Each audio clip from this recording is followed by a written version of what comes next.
What is going on, beautiful, beautiful people? Welcome back. It's your boy Blue. And this week, we're back in the flight deck.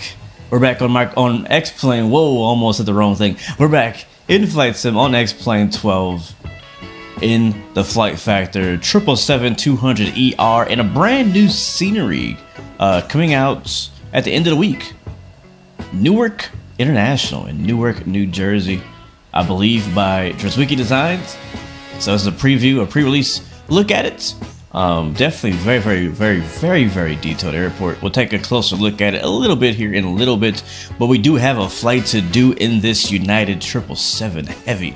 We're flying from Newark International to Chicago O'Hare. Flight time is saying that our block time is 2.5 hours. We'll be cruising at 40,000 feet. And we'll be carrying, looks like, 248 passengers on board today. We are live. Welcome to the stream. God first only. Good to see you, man. This is X-Plane. Yes, sir. This is X-Plane. This is X-Plane. It looks good, doesn't it? It looks good, doesn't it? Runways, please. Runways. What about the runways? We'll definitely be using a runway today, if that's what you're asking. I'm not sure. But it's good to see you. Good to see you, PK. Welcome aboard. Thanks for coming through. Monorific Quarter Block. Good to see you. Welcome to the stream. Bat24SS is in the house. The Grumpy Gamer is back with us again. Good to see you. Cooper 1094. Welcome to the stream. TWRX is in the house. Welcome to the stream as well. Good to see you. Hope you're doing amazing.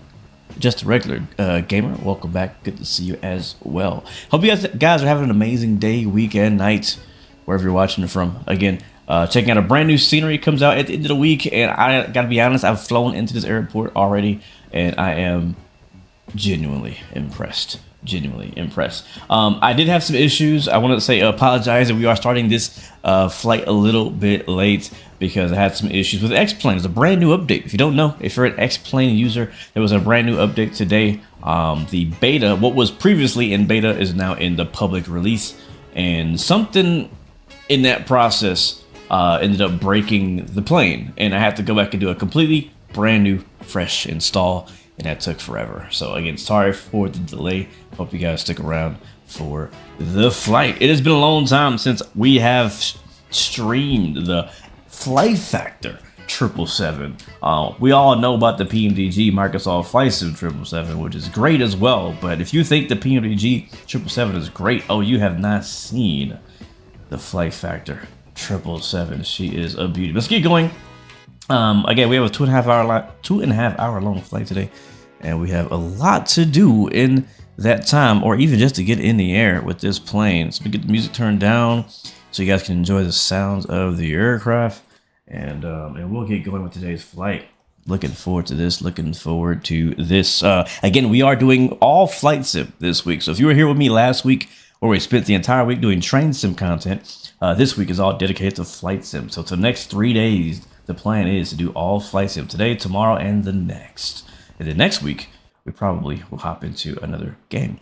Yeah, absolutely, PK. Thank you, man. I appreciate you. I really do appreciate it. All right, so to get going, let's just go ahead and go to the top here, and we'll get our ADRU on. Our thrust asymmetric computer, that's on. It's good to go. We'll get our battery on. You can see our screens should sort of start coming to life just a little bit here or there.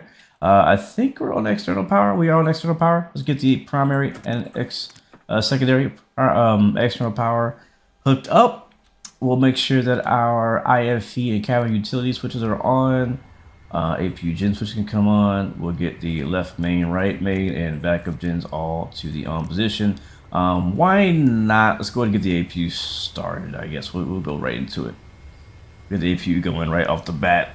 Sometimes I wait to get the APU started like later on when we're about to leave, but we'll get it going now. See if we can hear it start up.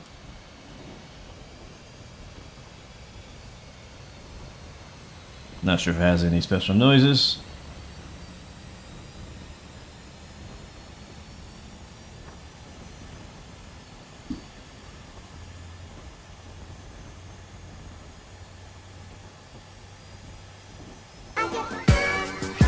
Practice. Ed Proctus donated $5 through Super Chat. Thanks for the birthday wishes, bud. Shouldn't I be donating to you on your birthday? Either way, man, happy birthday to you, Proctus. Glad you were able to come through and hanging out with us. And also, big congratulations to you on finally being accepted and making it into the Rent 8 Depot Plus server. I've been trying to get you in there for a year probably. So I'm really, really genuinely happy you're in. And I can't wait to hop in there with you as soon as we get to. Yes, I know Demon Hunter. My doors are all still open. So that's one thing about this plane is by default, like, there's like doors open. There's a freaking jet bridge attached and stuff. Like I have to go and turn all that off and create a new save in order to get that to go away. But again, since I did a fresh install, it's kind of reverted back to the default. So, but yeah, obviously we're not leaving yet though. We just arrived at the aircraft, right? We are just about to get things rolling here. All right, so where was I? We did the backup gen, all that's good to go. Let's go ahead and get, oh, why is the secondary external power? You know what? Oh, I guess we don't. No, there it is, on. Perfect. Let's go over here to our EFB, and we'll go back to the, hopefully the home page here. Created to onto as filed. Plug on my heading vectors. Let's turn that down. There's no ATC right now on VATSIM, although we are on VATSIM. There's no ATC, and whenever there's no ATC on VATSIM, I usually opt into using Say Intentions. So you'll be hearing Say Intentions audio throughout our flight. All right, we'll initialize our flight. After that, let's go ahead and get our radios turned on. Because the thing about this aircraft that's unique is that it requires you to talk to the ground crew and the purser and things like that. So we have to do that. So we'll get our VHF radio on. All three of them. There we go. Alright, all three of those are on. We have our cabin crew. We have that. All that's plugged up. So let's go ahead and talk to the ground crew. We'll go to cabin intercom. We'll go to here. We'll call the ground crew. We'll say hello.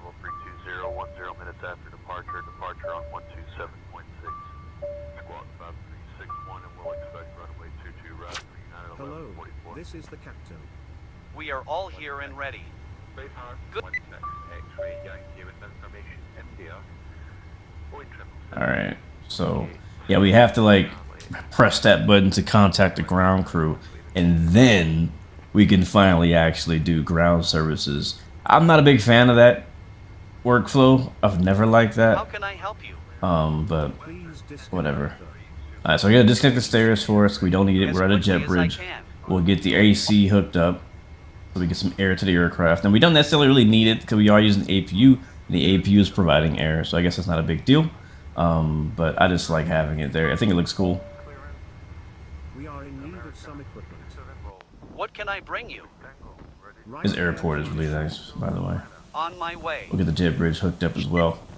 Another problem I had before today's stream, I'll tell you, man, the things we do to flight sim, especially when you get into mods and stuff, like, I mean, they break. It's just a hassle.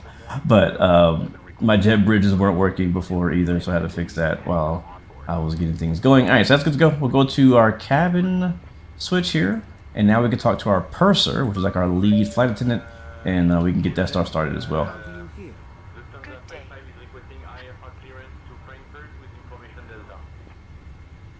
Proctus says you're just doing a simple flight from San Antonio to Dallas. What are you flying? Andy Boyce, welcome back to the stream, man. Good to see you. Zeke Sim Pilot says, I just saw you're live in X-Plane 12. At that, I had to stop by. Well, I'm glad you made it by, man. Appreciate you. Can you just easily disable that part? You know, I don't know. This plane has been out all this time, and I genuinely do not know if I can disable this. I hope so. I remember I had access to this aircraft back during the alpha early access, and my feedback was like, can we turn that off? Like, it's cool, I guess, for those who want to simulate that, but like a lot of people just want to go fly. They don't want to deal with all this stuff. So yeah, I would like, if there's an option, I don't know if there is, but I would like to turn it off. All right, so we talked to the ground crew. Now we can actually get ground services going. Let's get the jet bridge up. So I'm gonna go up here to plugins, open SAMs I'm using now. We'll dark our jetway. We should see has a really nice sound to it as well, which is cool. Look how good this jet bridge looks, guys. This jet bridge looks so good.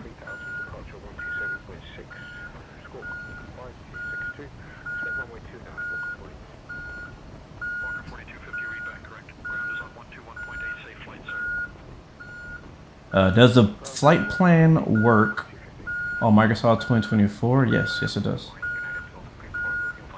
We're departing Kilo Echo Whiskey Romeo, KEWR, Newark, New Jersey. KEWR is where we're departing from. I don't know if it's going to connect all the way. That's another issue I'm having. Is it like stops just before it? That's not the scenery's fault. Probably not the plane's fault either. That's a nice little shot right there, actually. I just got to find out how to fix it. Again, another one of those troubleshooting things that we do in Flight Sim. Best jet bridge in any sim. It looks good though, right? Like, come on, look at that.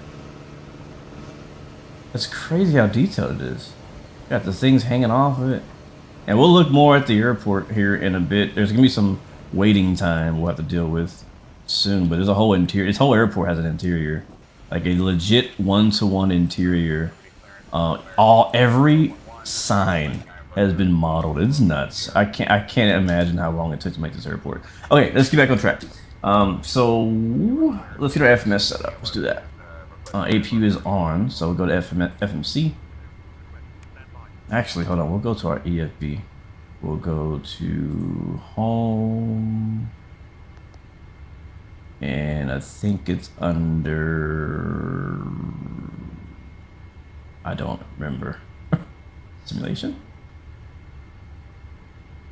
No. Performance? No. Gotta be on an airplane. Oh, no, I know what it's at. External services. Navigraph services. There we go. Oh, no, because I reinstalled it. It's not there, so I gotta put that in again. Great. Great. Thankfully, it's pretty easy to find that information. So I'm gonna go find that real quick and type in my number, 56395. That's not private. 56395. And enter. There we go. Hopefully Navigraph. I mean, I don't need it. I don't need Navigraph. I have another screen of charts right now. We'll get our data though. Oh, SimBrief failure. Interesting. I put the right number. 56395. Maybe I gotta log in the Navigraph. That's probably what it is. That's probably what it is. How much is first class? That'll be $5,000. Let's go ahead and send it to my PayPal. What was a random video editor? Welcome to the stream. HD is in the house. Welcome to the stream, man. Good to see you. It says you can disable it in the EFB. Bet I'm gonna have you help me with that later because I don't want to be scrambling through the EFB today. All right. Well, we're just not gonna use that. We don't need it anyways. We gotta put our flight plan in by hand anyways, so no purpose, from my understanding, to do that. All right, let's get. You know what? Let's get like weight and balance stuff going real quick. Actually, man, shoot. Okay, we'll do simplified, because usually I would import. My. There's so many buttons in here, bro. Usually I would import my flight plan, like right here, get data from SimBrief, but it's giving me a failure. Reason, error, unknown user ID. Oh, what's my username? That's why. Not my ID. That's why. There it is. Aha, user error. Okay. There's my briefing and whatnot. Cool. All right. It's coming back to me. It's been a while. So we've flown this plane. It's coming back to me. Just go back. Let's go back. Back and back. Keep going back. Airplane, I think. And I think here we can go to weight and balance and fill from SimBrief. We're just gonna do the simplify. So 45,945. So 45,945 pounds is our zero fuel weight. I want to load that now. How do I load that? I think that's going to be under The CG summary? No, that's something else. Loading page. There we go. All right, so now we are going to request to start with the fuel. Go ahead and load the fuel for me. We are ready here for the fuel. Refueling is initiated. Rich, welcome to the stream, man. Good to see you. I hope you're doing well, man. You can turn it off. You have to go to interactions or Copilot in the 777 tab. At the top, turn off interactions. I think it is. Really? I might do that right now. Actually, hold on, because that would significantly speed up our process of getting out of here today. Let's load past. You know, let's just do that now. You said it's under interactions. You have to go to interactions or Copilot. Okay, where is that? Performance briefing, airplane simulation. Gotta be under simulation. Interaction in the joystick.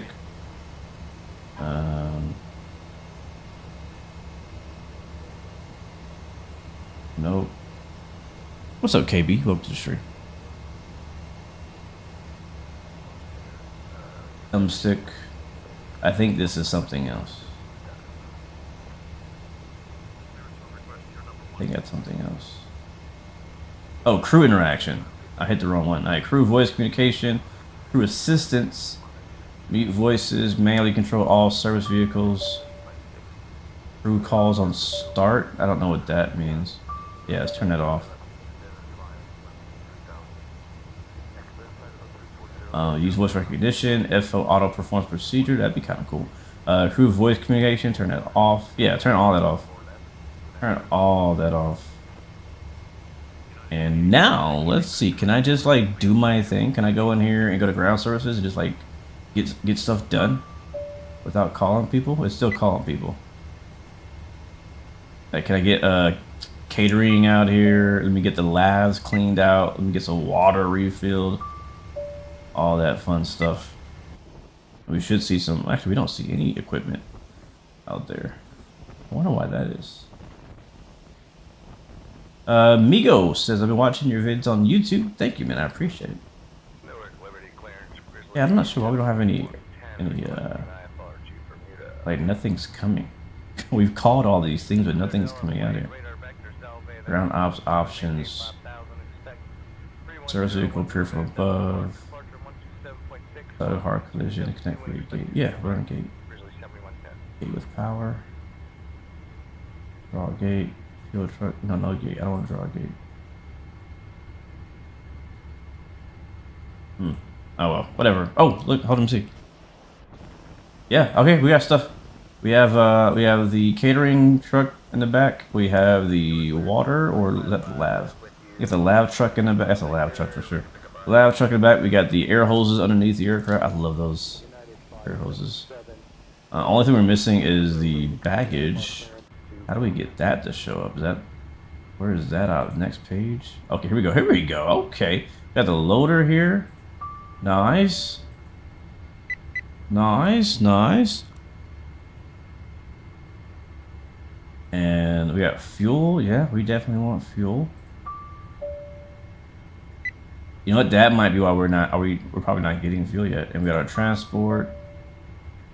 And we got a left fuel as well. We're not going to do any maintenance on our engines today.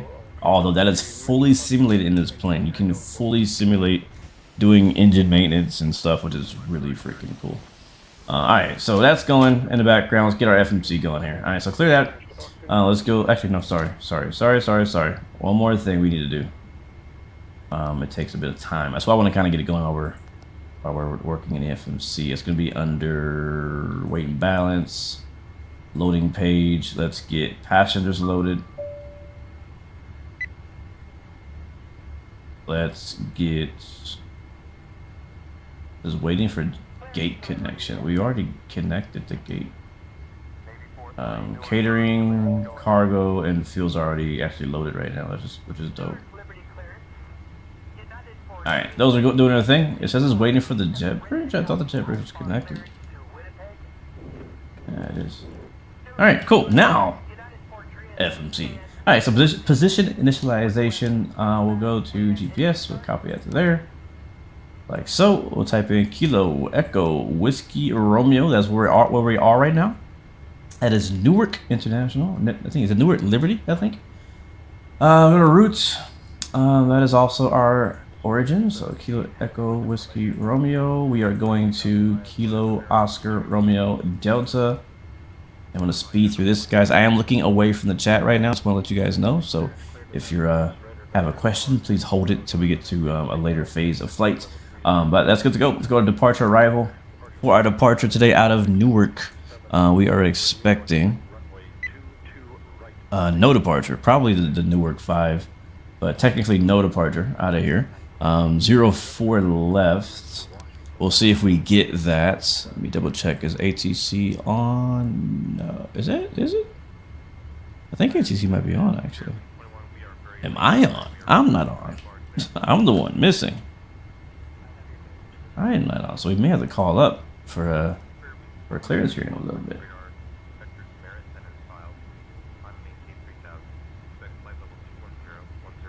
Oh no, tell me you didn't. What is going on? For some reason, yeah. All right, we're not using VATSIM today. I'm sorry, chat. We're not using VATSIM today.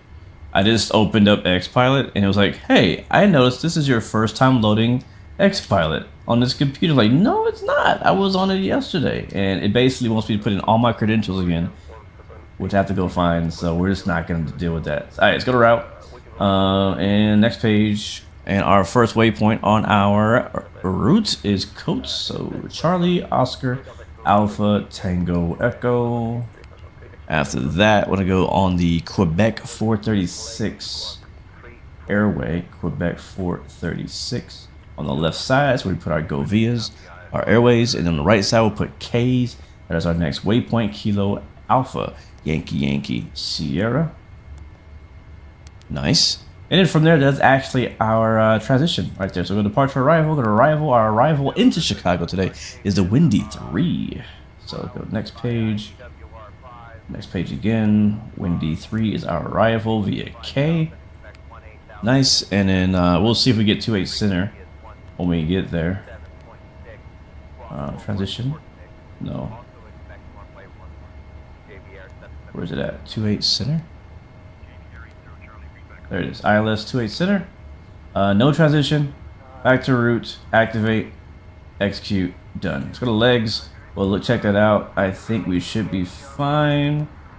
I will make an adjustment from on our approach, because I don't want to go all the way out to Vogler in Chicago. So we will probably drop down from Tubes straight to Hazel. Let's go find Hazel. There's Hazel. Previous page. Drop that right beneath Tubes for direct. And beautiful. All right, so I like to see. Okay, so now with that done, we can now go back to route page, go to our performance initialization page. I'm going to hold off on this. I'm going to go back and actually get some information for us here. I'm going to go back to our EFB so we can get that. Looks like we are loading passengers, we are loading catering, and cargo is done. Fuel is done. So everything looks good there. So let's go to the home page again. Here on the EFB, all the way home, please. And we'll go to, I think it's on the weight and balance, I believe. And it's going to be on the CG summary. Is where we'll get some of our info. I think if we click here, it'll pop out. Man, it's massive. Sheesh. I don't even know if you guys can see that. I'll use this screen. So 0 fuel weight is 380.69. 380.69. 380.6. There we go. Reserves be 2.0. Cruise altitude is 400, 40,000 feet. Cost index for us today is 157.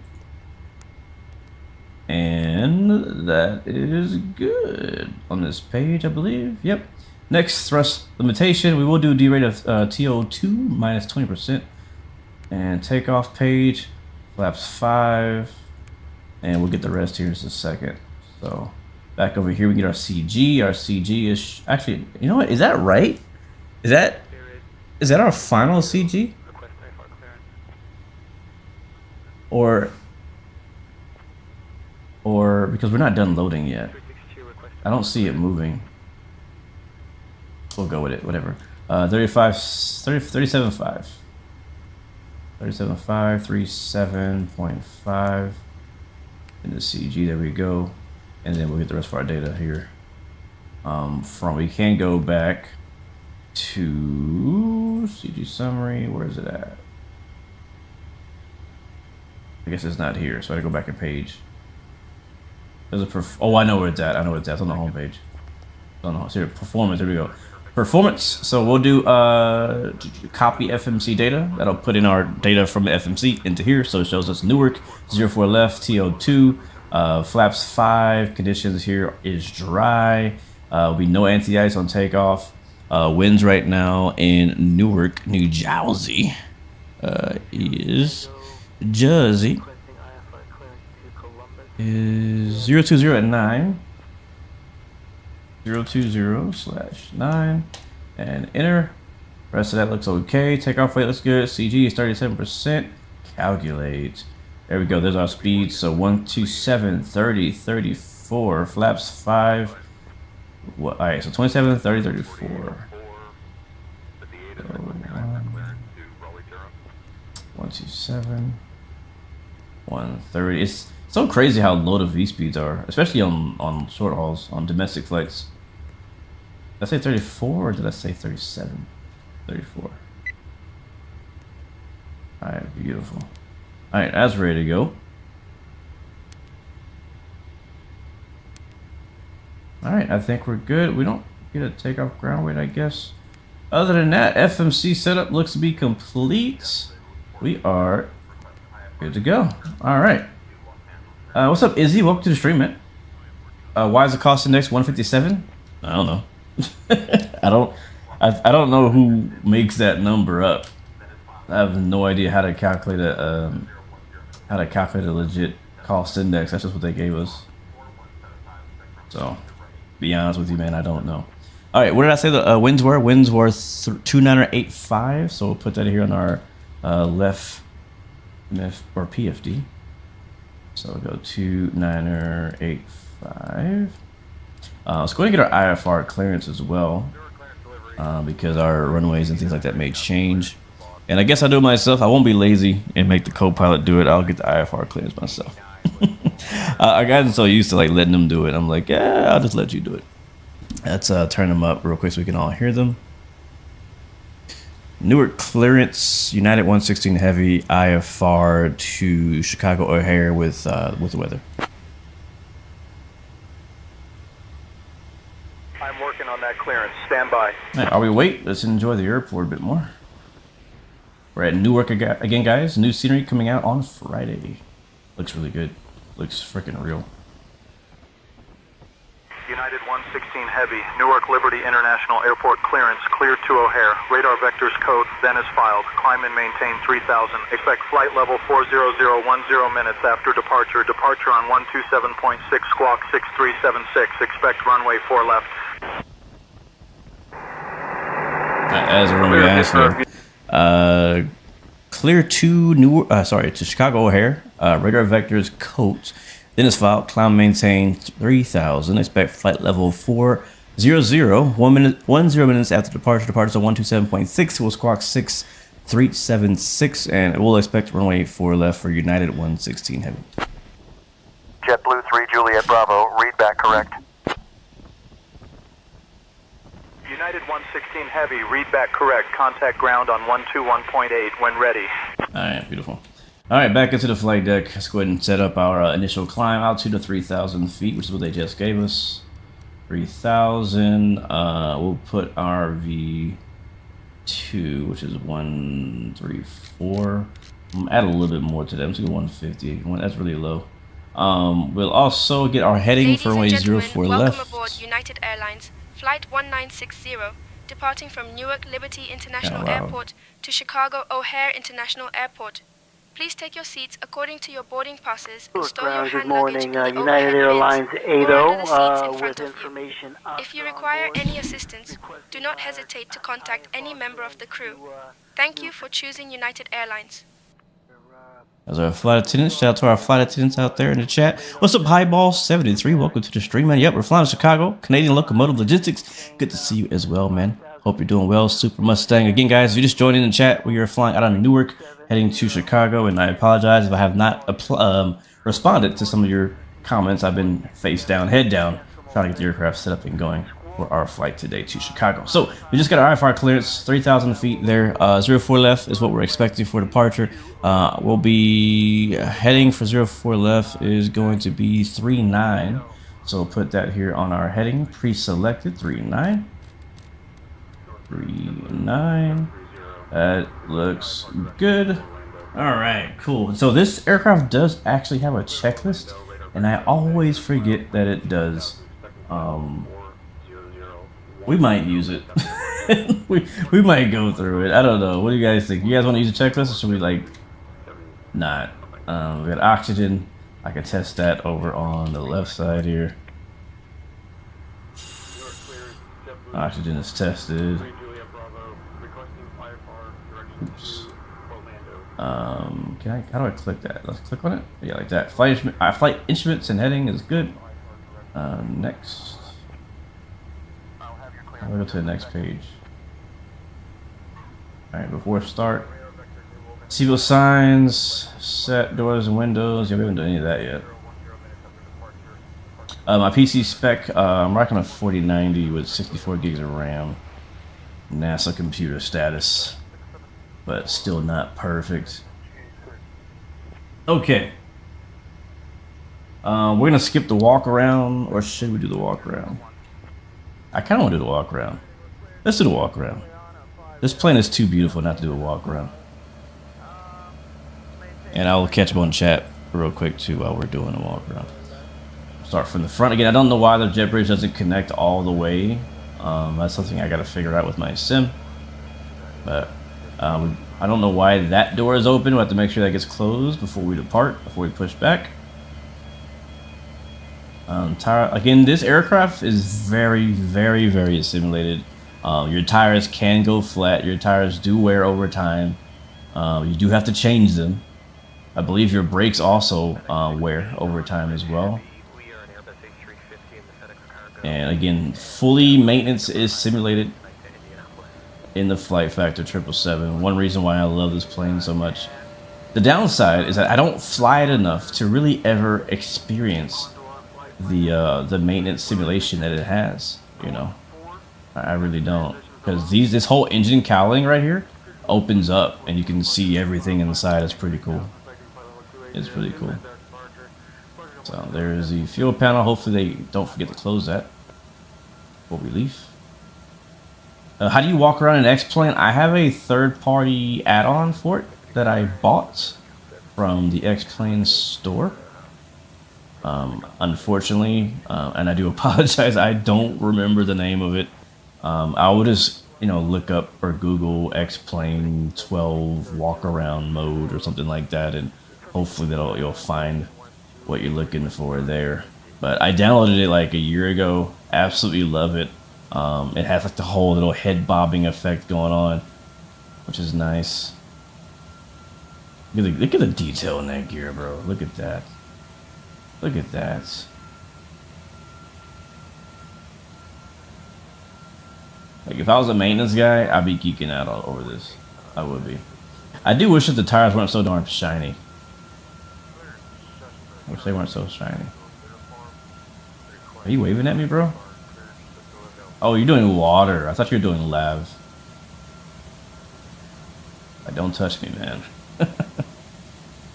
What's up, K-Mid? Yeah, it has been a while. Welcome back. Good to see you. Doing a quick walk around before we depart. Once we get back inside, we'll be getting ready to push back. Yeah, for sure, KHSV. For sure, for sure. New T, if you're still here, this is the Boeing 777-200ER, again by Flight Factor on X-Plane 12. And we'll assume that wing is good. I'm not gonna walk all the way over there. Yeah, jet bridge. I mean, when I first downloaded this scenery, which comes out Friday, by the way, I was really surprised at how detailed. Like, matter of fact, let me show you something real quick before we go. Really quick. Let me get out of walk around mode. Check this out. We'll do this now. We'll do this right now. If I go to, where is it? There's another side of the airport that has even nicer jet bridges, in my opinion. I think it's over here. Yeah, I like these. These jet bridges are sick right here. These with the little EWR on it. Like, these are dope. I love the blue look. If you guys are from Newark, you can confirm whether or not this particular terminal has special gates. But yeah, I love that. Like, United blue on there. Yeah, I love these gates over here. So fire. And again, the whole airport has an interior. So, and look at this. Not just does it have an interior, but every gate is numbered. Like, a lot of scenery will just say gates or be a generic logo above every gate. But they have, like, this is nuts. They went through and literally numbered like every single gate in the airport. Like, that blows my mind. Like, I can't imagine the freaking texture file they had to make. You know what I mean? Yeah, multi-levels. We have the escalators there. If I go up, we can go this. I'm not sure if does this go anywhere. Yeah, it does go somewhere. Goes to the TSA area, which is fully modeled. Nice window view there. Got the docks out there. Like, this is cool. Up, down. Sorry. Yeah. So yeah, I mean, like, you can walk the, like, you see, let's check the gates out. Look at that. Gate 621 and 62. Like, somebody spent a lot of time walking around this airport modeling the interior just as detailed as the outside. It's insane, bro. No, it will not be nighttime when we land in O'Hare. It'll be daytime. Like, it's insane, bro. The detail is crazy. Like, yeah, like the benches maybe a little bit copy and paste and stuff, but like, that's okay. I mean, it's supposed to be. And it's just that terminal, right? And if we go, so we started over there, and now we're over here. Let's see, let's go back to our terminal over here. Back at the United gates. The X-Plane's camera and replay modes are incomparable to Microsoft. It's insane. Yeah, it's pretty crazy. Yeah, so in here, another terminal. Again, another unique terminal. And like, look at this. We have a hand sanitizer station. More gates. These gates don't look like they're numbered. Yeah, these gates are not numbered. So maybe he just numbered that one. But oh, check this out though. The signage is also legit. So look, baggage claim, all gates. And if we go this way, it'll take us to the baggage claim. And I actually recognize, I've been to Newark. I've been a long time, but I've been to Newark, and this looks, I'm pretty sure this is the terminal I was in. Because I'm having flashbacks. I remember walking this hallway. Yep, and then, yep, baggage claim this way. United Polaris is that way. We got the ticketing area should be this way. Yep, we got TSA. Yep, so ticketing is right there. Oh, here it is. Yep, here's the United lines for check-in. Like, this is crazy, bro. This is crazy. It is crazy. So crazy. Like, wow. And let's see if we can get to actual baggage claim, which should be downstairs. Immigration? They might have immigration. I don't know. The cavity check area. Okay, this is more check-in desk. Where's baggage claim? Is there another downstairs, or? I thought it would be. There's a sign somewhere to tell me where to go. I don't know. Anyways, But yeah, so it's cool. It's all laid out. Is this Model 2? Oh no way. I didn't look at this before. I didn't look at the control tower. Wait, hold on. I gotta get the right height. There we go. Yep. Control tower. Man, you know, I would love to get a tour of this tower in real life. That would be so cool. A busy airport like Newark. Man, what a view. Like, this is somebody's view, bro. This is somebody's freaking job. They get to sit here. I know it's probably stressful, but they get to sit here looking at New York City in the distance and the ramp. Like, I'm a little jealous. I'm a little jealous. I'm a little jealous. That's dope. So yeah, I mean, you can walk the entire airport, bro. Like, they've done this is the type of detail you expect in Microsoft Flight Sim, because we have walk around mode. But even in Microsoft Flight Sim, a lot of times they don't have like collision or a way for you to walk up into the terminal in walk around mode. Now X-Plane doesn't either. I'm just in free camera mode right now. I'm not in any sort of walk around mode. But like, my dream is to be able to, in walk around mode in any flight sim, whether that be X-Plane or Microsoft Flight Sim, just walk this, like legit, genuinely walk the airport. Yeah, great view. That's one thing I do like about Newark. They have some pretty, actually, I'm trying to remember. I'm not sure what, last time I was there, I don't remember what gate I flew out of. I don't. Anybody in chat from Newark? What's plane spotting like from inside the terminal? Is this where we were earlier? Oh, is this baggage claim? Anything downstairs? No, nothing's downstairs. Oh wait, no. What is that? That's ticketing as well.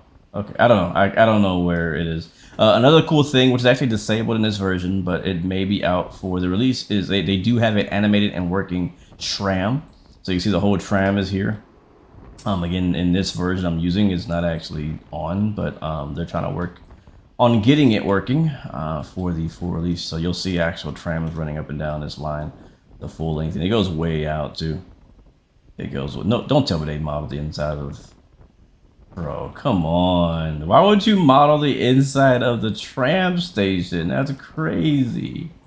I love it though. I love it. It's wild. It's wild. Let's see if this tower's gotta be modeled. If they did the other one, it definitely did this one. Yep. Oh, there's people in here. There's people in here too. Oh, this is the view I want right here, guys. This is my seat. If I was a VATSIM controller, which I am not, but if I was a VATSIM controller, this is where I would be. I would be sitting up in a scenery like this, doing my ATC controlling like from a legit tower. Like, this is sick. Oh, let me show you one more thing before we go. I know we're spending a lot of time on the ground. There's just a lot of things to show with this airport, and I want to make sure we did it before we left, because once we're gone, we're gone. Now I don't know if this is part of the scenery, and the guys who made it, or maybe they're part of the project, maybe they're in the chat, they can help. But this just might be X-Plane. I don't know. But look at the detail of this freaking dock, fam. All these containers out here. We got these. Like, this is when you fly in and out of Newark, this is what you remember. You remember seeing the New York City skyline way out in the distance, and you remember seeing these trains out here. That's what I remember when I flew here a few times. But like, look how populated that is. It's amazing. I love it. Got cargo container ships out here. Like, it's a lot. It is a lot. I don't know how my PC is making this happen, but a lot is going on out here. It looks good. It just looks really good. It looks really stinking good. So does that bridge over there. Look at that shot right there. That's a screenshot. All right, let's get back to our flight. Oh, we're burning APU fuel. Hopefully you guys didn't mind us taking a little detour around New York, or Newark, New Jersey. All right, where were we? I think we were ready for pushback, I believe. We did our walk around. Our APU's already running. Let's continue and get prepared for pushback. So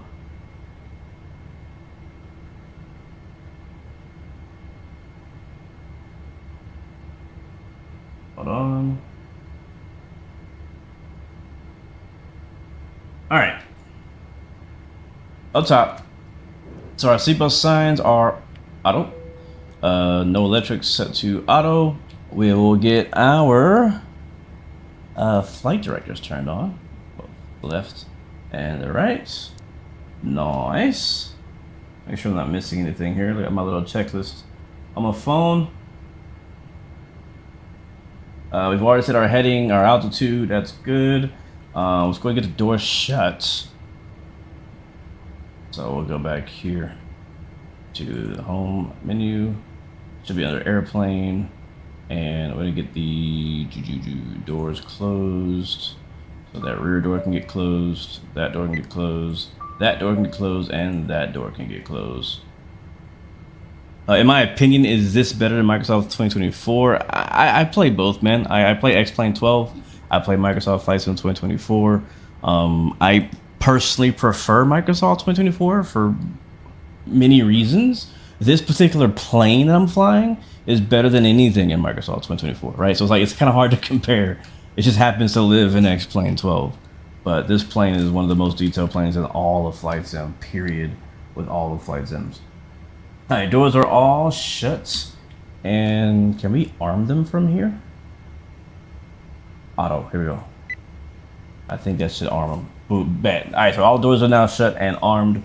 That's good to go.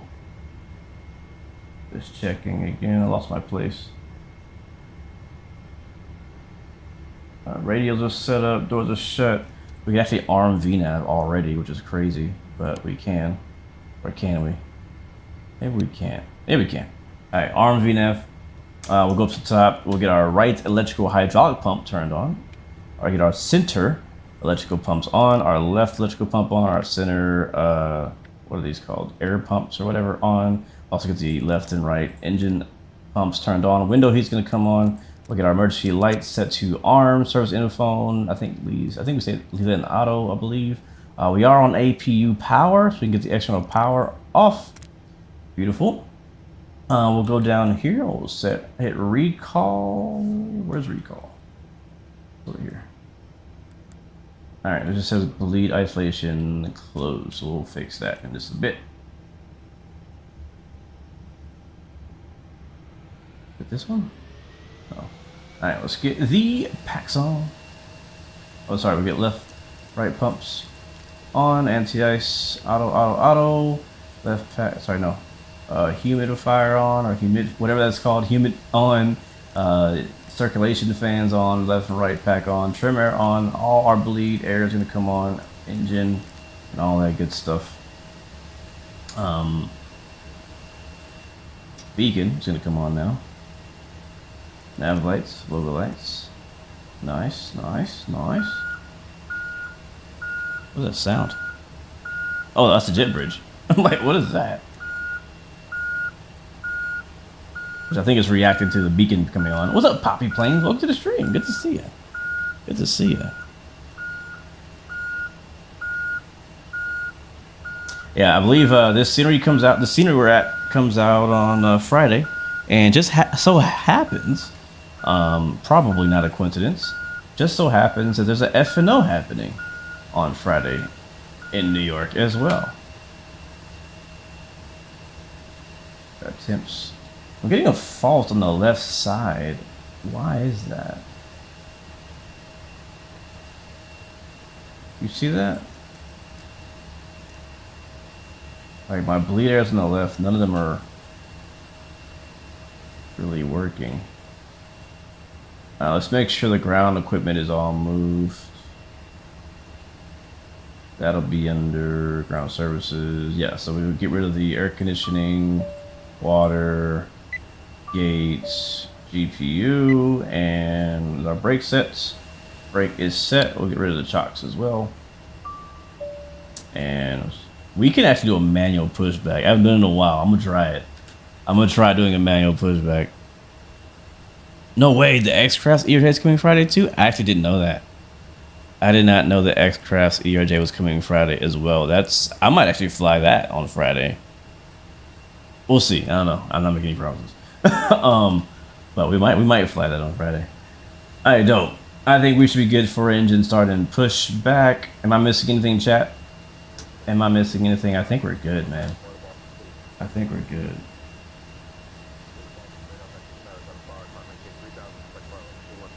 Yeah, we're good. I'm still trying to figure out why I'm getting all these failures, though. Let me do recall again. Oh, we're good. We're good. All right, doors are auto. Ground call, AP's running, parking brake set. I bet. Let's get out of here, guys. Let's get out of here. So let's do the manual pushback. How do I do that again? Let's see. How do I do that again?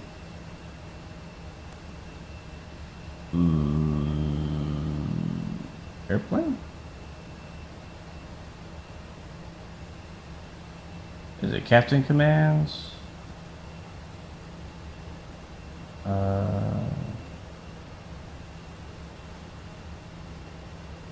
Alright, I need my people to help me out. How do I do the manual pushback? Where is that option again?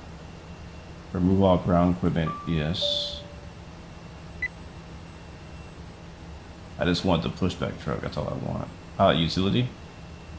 Nope. My engine's off? Yeah, I gotcha.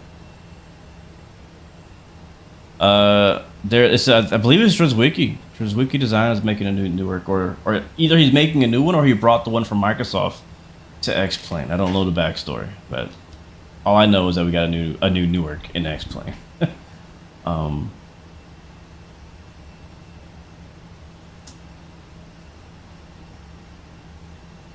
Yo, where is it? Simulation? I'm sorry guys, it's been a while since I flown this plane. Just so many options in this thing. Yeah, tug start manual. Tug camera free. That's where the option is for, but how do I call the tug? There's a pushback option. Airplane. Okay, thank you. Thank you very much. Airplane. Oh, pushback. There we go. Thank you. I think we're good. I think beacon's on. We just go. Let's do it. Start pushback.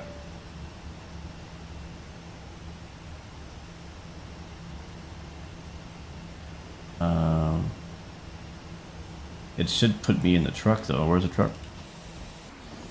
Oh, there it is. How do I get into the view?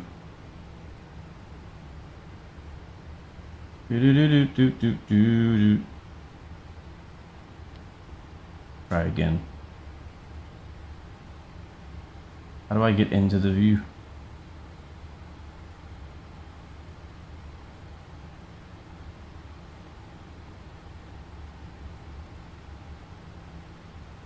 Switch direction. There you go, outside.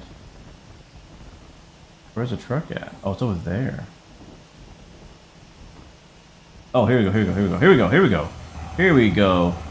Alright, now we're talking. Alright, how do I do this? I think I need to use my throttle. Yeah. Yeah, oh, pushback. Driver simulator, we're back. Oh man, this is one of my favorite things about this plane. This comes with the plane. Alright, so we need to get in position. I thought I was going to be in place already, but it's not. That's fun. Can you use track IR? No, not really. So I can't even see where the plane is right now. What other view do I have? I have the outside view. I have that view.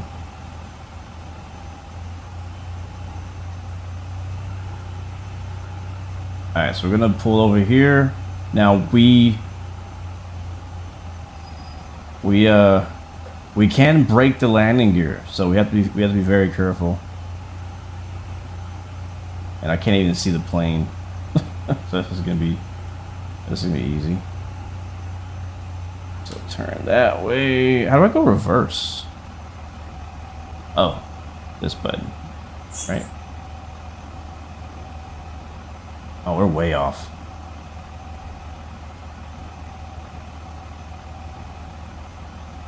You're good, crazy Italian. Alright, let's try this again. Was it backwards? It is backwards. Okay, we got a parallel park here. Hold on. Bear with me. Bear with me. I don't want to change the direction of where I'm facing. I want to change, like I want to go in reverse. I guess I can't do that. I gotta do that. There's only a forward. I think that line right there would be in line with where we want to go. I think. So if we go here. Yeah, and switch directions again. Yeah, that's better. And then I think we have a view. Oh yeah, this is actually way better. This is a way better view right here.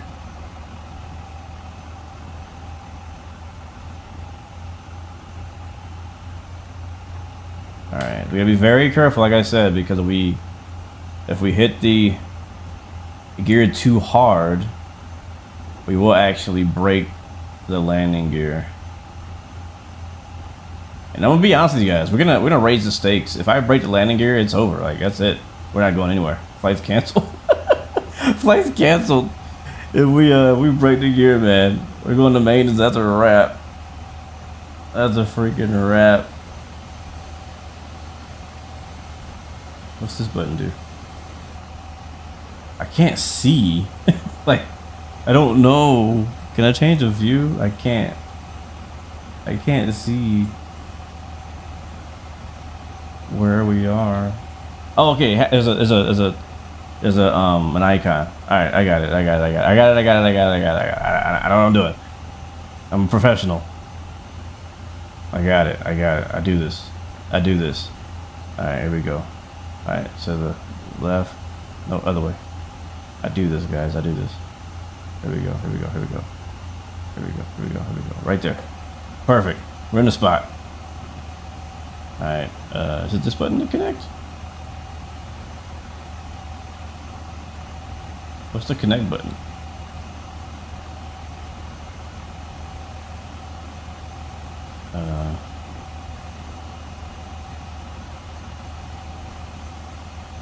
I don't know what the button is to like do the thing. Is it doing the thing? It's not doing the thing.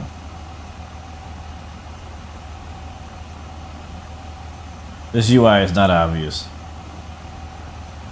Maybe if I go forward, but can I just push it?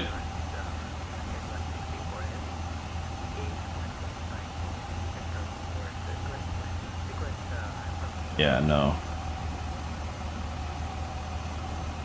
Line up the arrow, and when the dot is in the green, you're good. The circle is connect, and T is the parking brake. Oh, okay. So we're in the green. We're green. We're all green. But nothing's happening. Am I pressing it too much?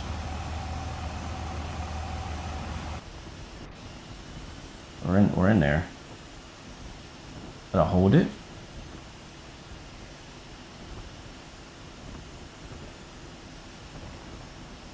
Yeah, I don't know what it wants from me.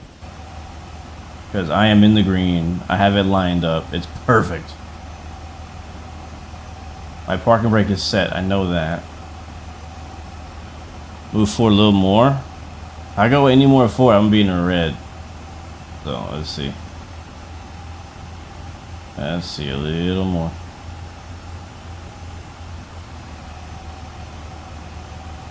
Okay, yep. So you gotta like get it not just in the green, but like literally like on the red line for it to fully connect. Okay, I got it. All right, we don't need clearance to push back from this spot. We're in an alleyway, so go ahead and push. My brake, I believe, is brake is released. Oh, that's cool. Yeah, so brake is released. All right, brakes release. Let's see, what will be the call here? Where are we at? Runway 4 left for departure. We need to brake, push back, tail south. So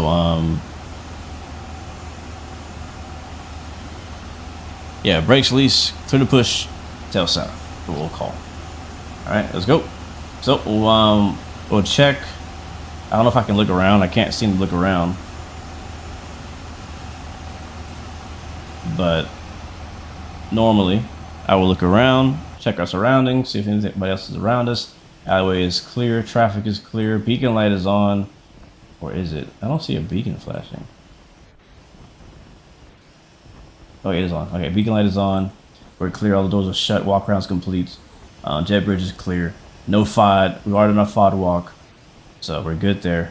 And we'll go ahead and start our pushback. Alright, starting push.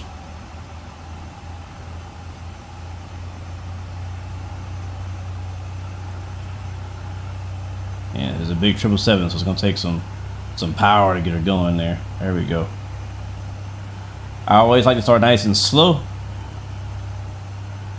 Don't go too fast.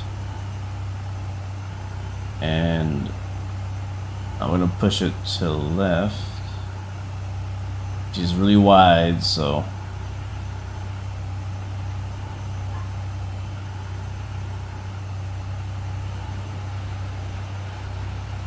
I'm gonna aim for that line. I can barely see it, but.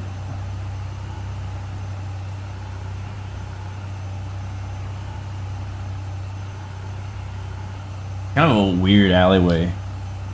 We probably can't put it on the line. We'll probably we'll tow it back to the end of the entrance, the Terminal C. Wish I had some wing walkers out here. All right, straighten up. That's good for now.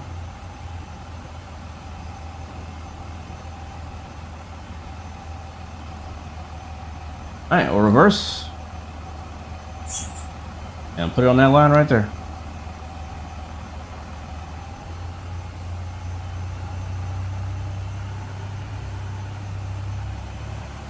I love this so much. You guys in chat have no idea how much I love doing this right here.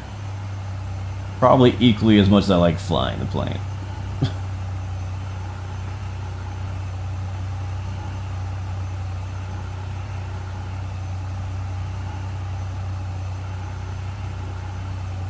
I just wish I could look around while I do it.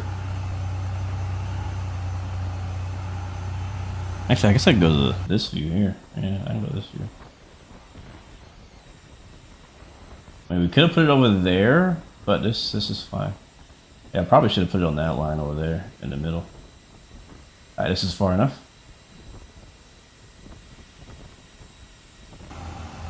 Far enough on the brakes. Alright, I'm just gonna flip it around so we can see. And we'll get our brakes set. Alright, pushback complete. Brakes set.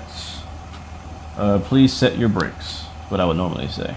So, brakes can be set. We should see a light appear on the nose gear. The pilot will say brake set, clear disconnect, show us the pin. And we'll say copy brake set, clear disconnect, we'll show you the pin. We'll go ahead and disconnect. Nope, not that button. So it should put him down. I think we did put him down. Yeah, and then we'll turn around and just go and move out.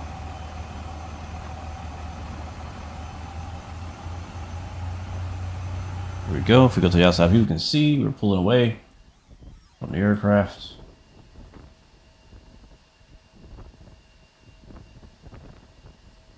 Go. Pull away. Our other agent is going to go down there, make sure the pin is disconnected, and all that fun stuff. And then we'll roll out.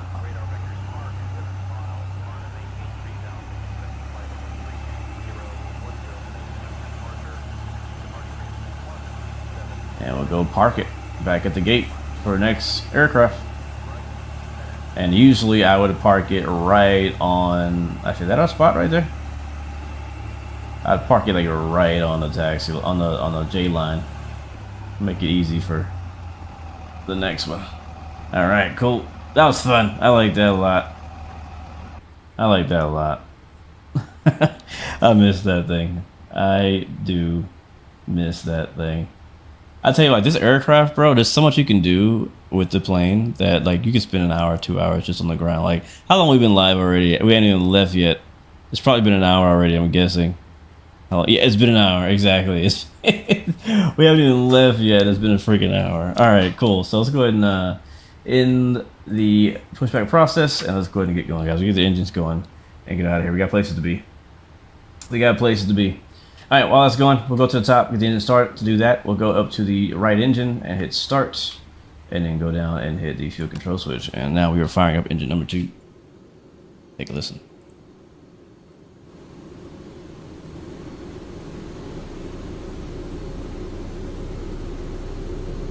Cease to be Continental. Oh, nice. Bro, the bass right now is kicking. The bass is kicking.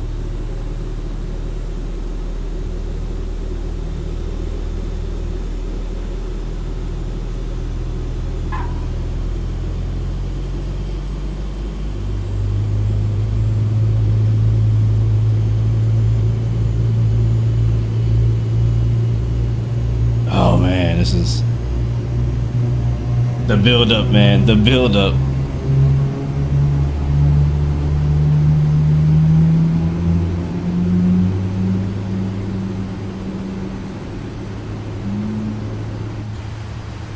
Alright, I believe we got a good start on 2. Starting 1.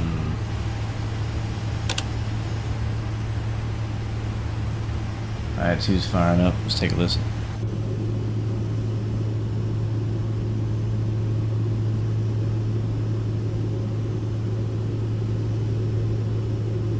Can I go outside and see it?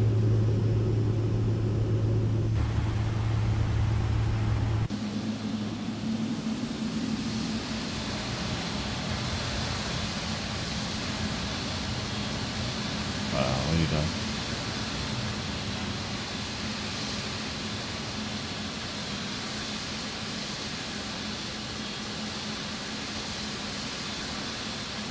Why is my engine not starting? Uh-oh.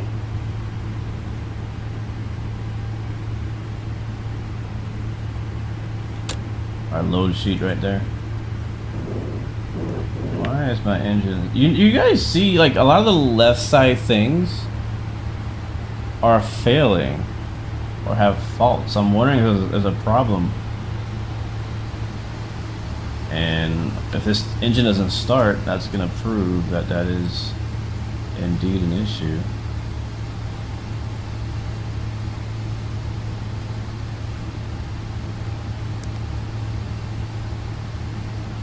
Yeah, the left engine is not starting. Well, we have no duct pressure over there. Why is that?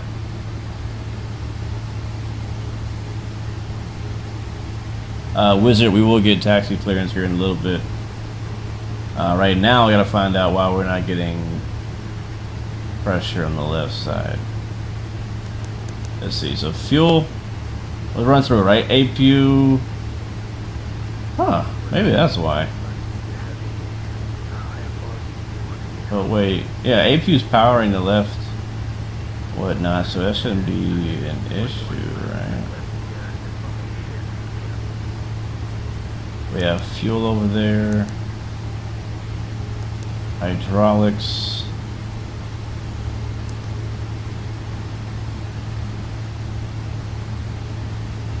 my left gen controller is not on,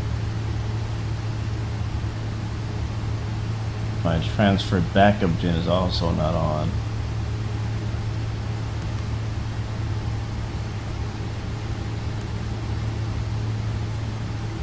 I'm not showing any. Barrel disagree. I didn't do the right one. TCAS off. Bleed. Isolation closed left.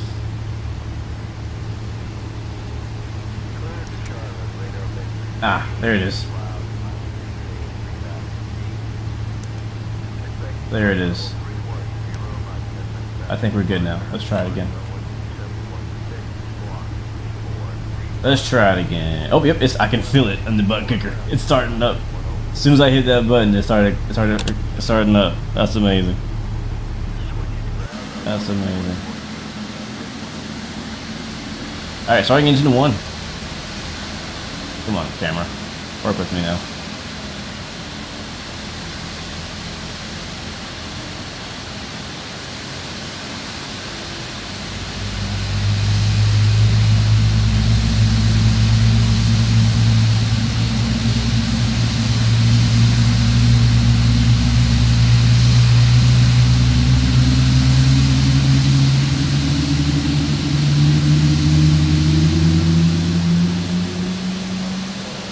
Yeah, buddy.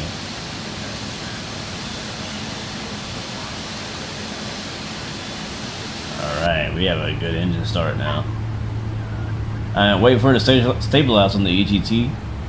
Temp still climbing, but we're looking good. We'll get our transponder on. Go up top, get our APU turned off. Flap set 5. Alright. Why can't I see it? There we go. Alright, flap set 5, auto brake RTO. Flight control check. Very important. Do flight control check. Using the Moza force feedback yoke.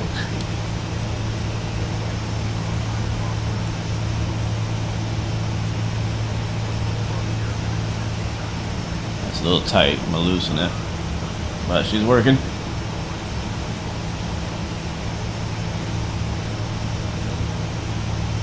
Turn that down. All right, we're good there. Next up. Yep, we're good. So taxi lights on. We turn off lights on. We'll do one more recall check. And everything's cleared. Okay, let's call for tax clearance. Taxi, taxi, taxi.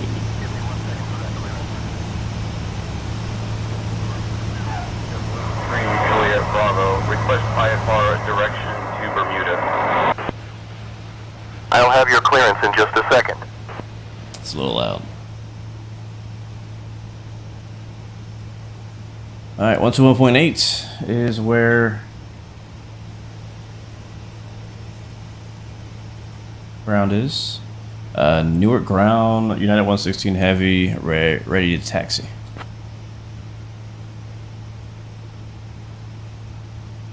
United 116 heavy, Newark Liberty International Airport ground, runway 4 left taxi via Romeo Kilo Alpha Alpha Alpha. Romeo Kilo Alpha Alpha Alpha, United 116 heavy. A lot of alphas. A lot of alphas. Alright, let's get out of here, guys. Sorry for the delay. Brakes release. We out. One thing we did not do is a trim. There's a few more things we gotta do that I haven't done yet. Like, for example, the trim, like I said, that. I gotta redo our packs and cycle a few buttons that didn't seem to press in the first attempt. But we are rolling.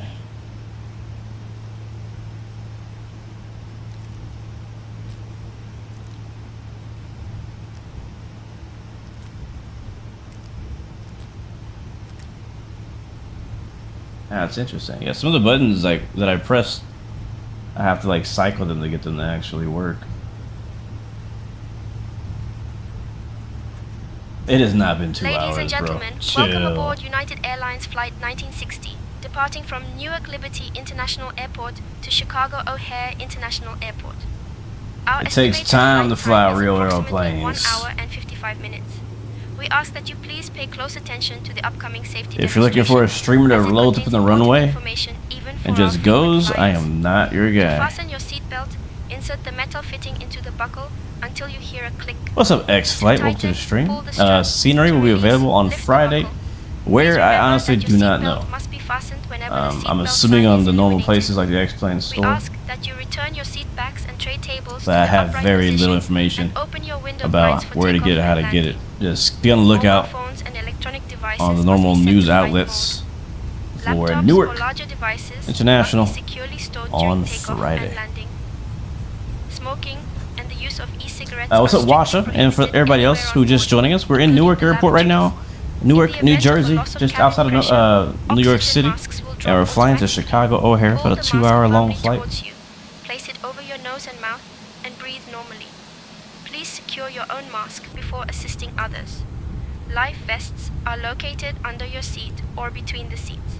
Gonna wrap Put it this on, corner pull it over here. your head, fasten it, and inflate it only after leaving the aircraft.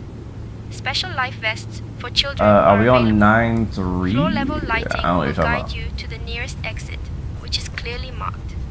There are a total of 8 exits on this aircraft, 2 at the front, 2 at the rear, and 4 over the wings. The nearest exit may be behind you. In case of evacuation, please leave all personal belongings behind and follow all safety instructions from the crew immediately. If any electronic device becomes hot or shows signs of damage, please inform a member of the crew immediately.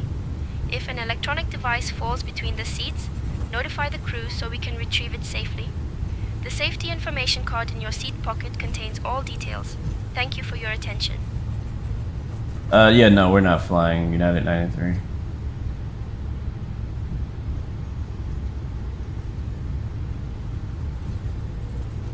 Hey, see how it says in-op? Oh, wait. Are they not pressed in? I have to cycle them to get them to actually work. Alright, all the overheads are good. No yellow.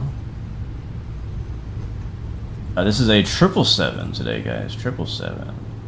Now they're on a straight path. We can do a nice drive-by.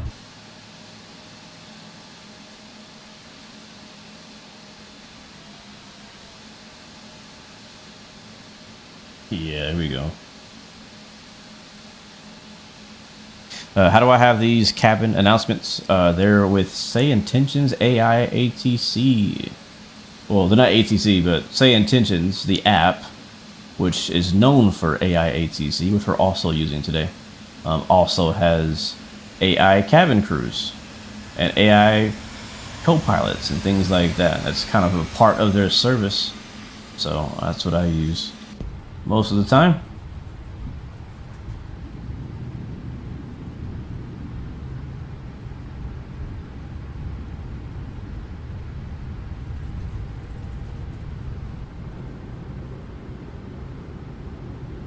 Yeah, I like it. I like the AI ATC. There's a lot of voices they have in, with Say Intentions.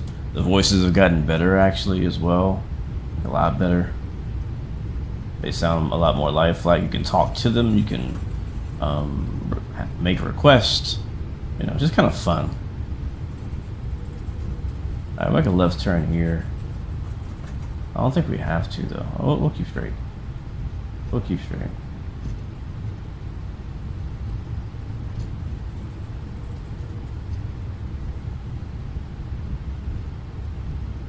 Alright, the runway should be right there, forward left. We'll contact tower when we get there.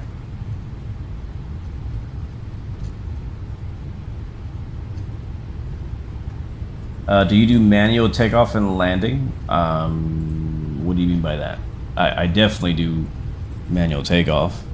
We'll most likely use the ILS for landing, but I will land it manually, yes. But the ILS will help guide us to the runway first.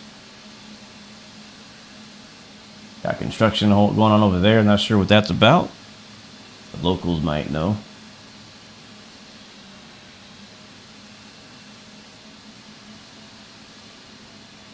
Good looking airport though. I like it.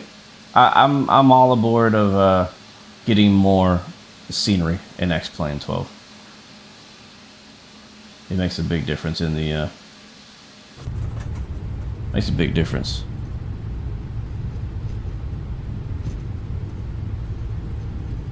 Big difference. Just a couple more taxiways away. Like I said, if we wanted to, we could use like the before takeoff checklist down here. Recall check, flight controls check, ground could be cleared. Flaps are set with takeoff. I guess that's really it. Auto throttle armed.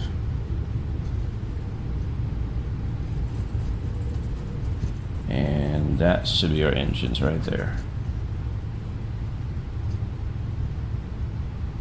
Alright, let's call tower. And tower is going to be on 118.3. Alright, that's dialed up. Alright, who are we talking to again? Newark. Newark Tower, United 116 Heavy, holding short runway 4 left at Alpha Alpha, ready for departure.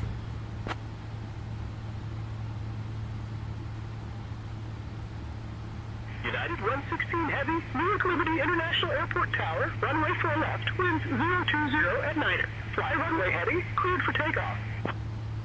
What kind of voice was that? Runway heading, clear for takeoff, runway 4 left. United 116 Heavy. Hey, what was that voice? I feel like I just got trolled by AI. United 116 Heavy, negative. You are cleared for takeoff from runway 4 left. Wind 020 at Niner. Fly runway heading. Alright, 020. Oh, sorry. Runway heading, 4 left. Clear for takeoff. United 116 Heavy. Jesus Christ. I definitely just got trolled by AI. That sounded so weird. I was just talking about how good the sounds. I was just talking about how good they were. Alright, one view I like to get is the lineup view. Let's see if we can get it here.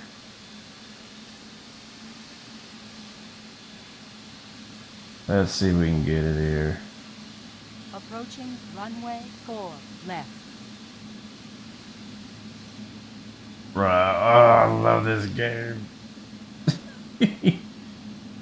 Like I'm watching one of those plane spotting YouTube channels. Sheesh. Oh yeah, let's get it, fam.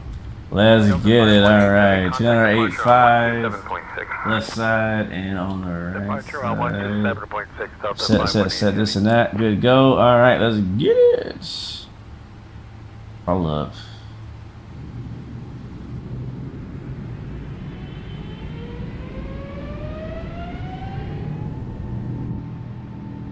Rolling.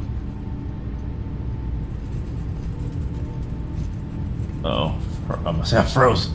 Oh no. Airspeed's alive. There's 80 knots.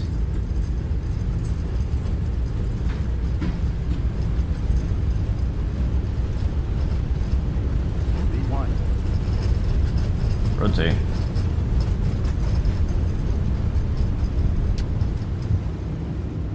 Yeah, buddy. Positive rate. Can I get a gear up?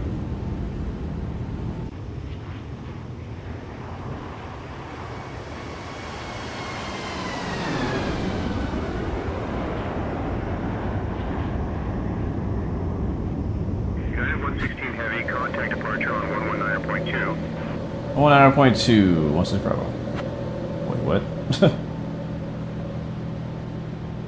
United 116 Heavy, say again, please. 119.2, 116 heavy. Alright, here comes 3,000 feet. I'm gonna go autopilot on. Oh, not that. Don't do that. Don't do that.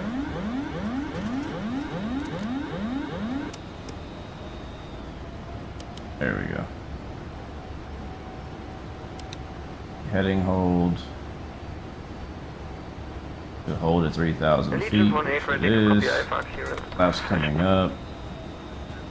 Alright, fly the plane first. Alright, let's get over to 19er point whatever. Alright, departure. 9116 heavy, 3,000.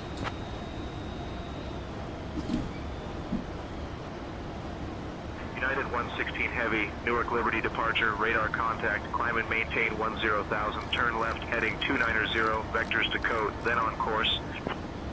Alright, up to 10,000, left 290, vectors to code. United 116 heavy. 130.15, Delta 99. Kennedy ground, American 44 Heavy, ready to copy IFR to Charles de Gaulle International. That's 2 flight level change. 44 Heavy, ready to copy IFR to Charles de Gaulle International with information Foxtrot. Level 200. Oh, yeah. There we go. Heading select. There we go. Kennedy clearance, American 44 Heavy, ready to copy IFR to Alright, Charles we de go, Gaulle roll it. International Airport with information Foxtrot. Vision Jet 69er, Yankee contact New York Center on 133.15. I can dig it. I can dig it. Newark departure, 2,000, climb to Atlanta.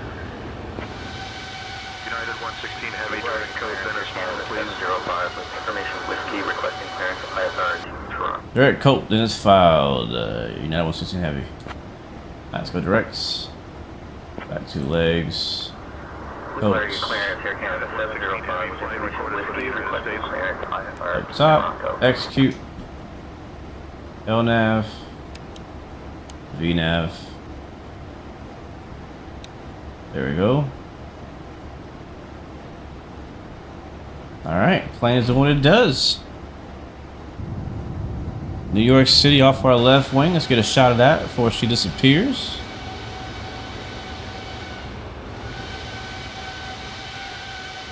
United 116 Heavy, contact Newark approach on 127.6. Alright, we're gonna pass off our we're gonna pass off comms to co-pilot so we can enjoy the view.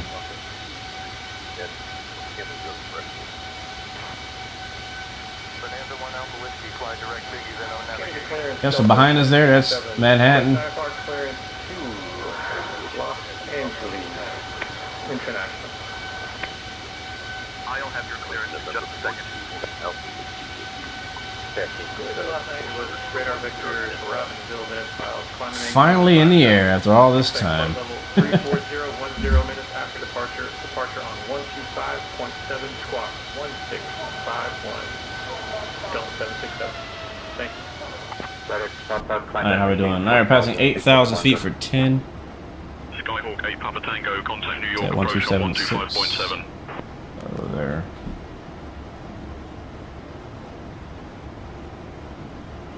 United 116 Heavies passing 9,000 for 10,000.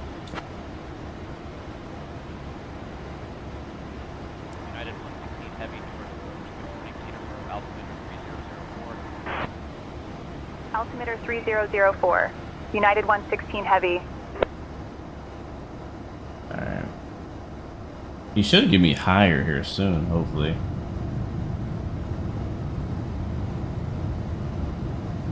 Almost as long as Symphonetta takes. Does it take him a while to get going? It doesn't normally take me this long. At least I don't think so. Does it?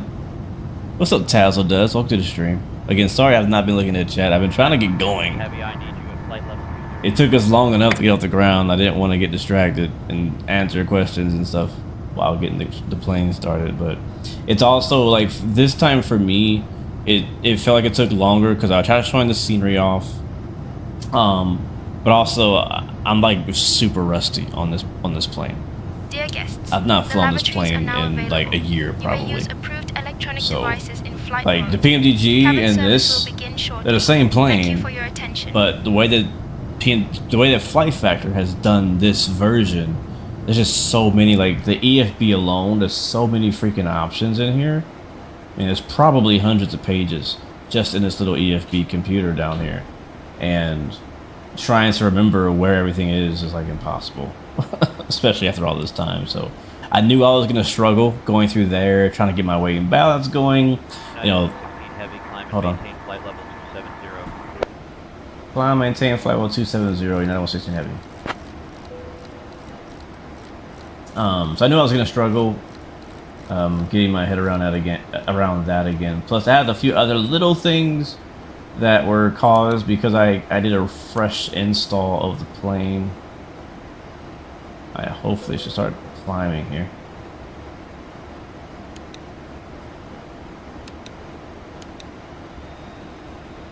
There we go.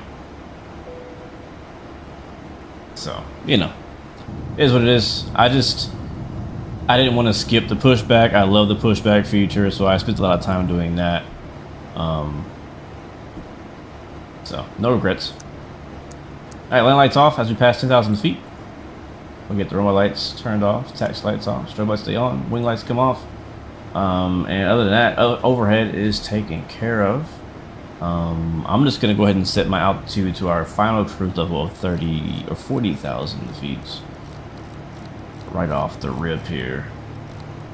And I'm actually going to tell Say Intentions to have my co-pilot do all of the radios for now on. So that way I can focus on chat and flying the plane. But if you're just joining us, we're just departing out of Newark, New Jersey, just outside of New York City.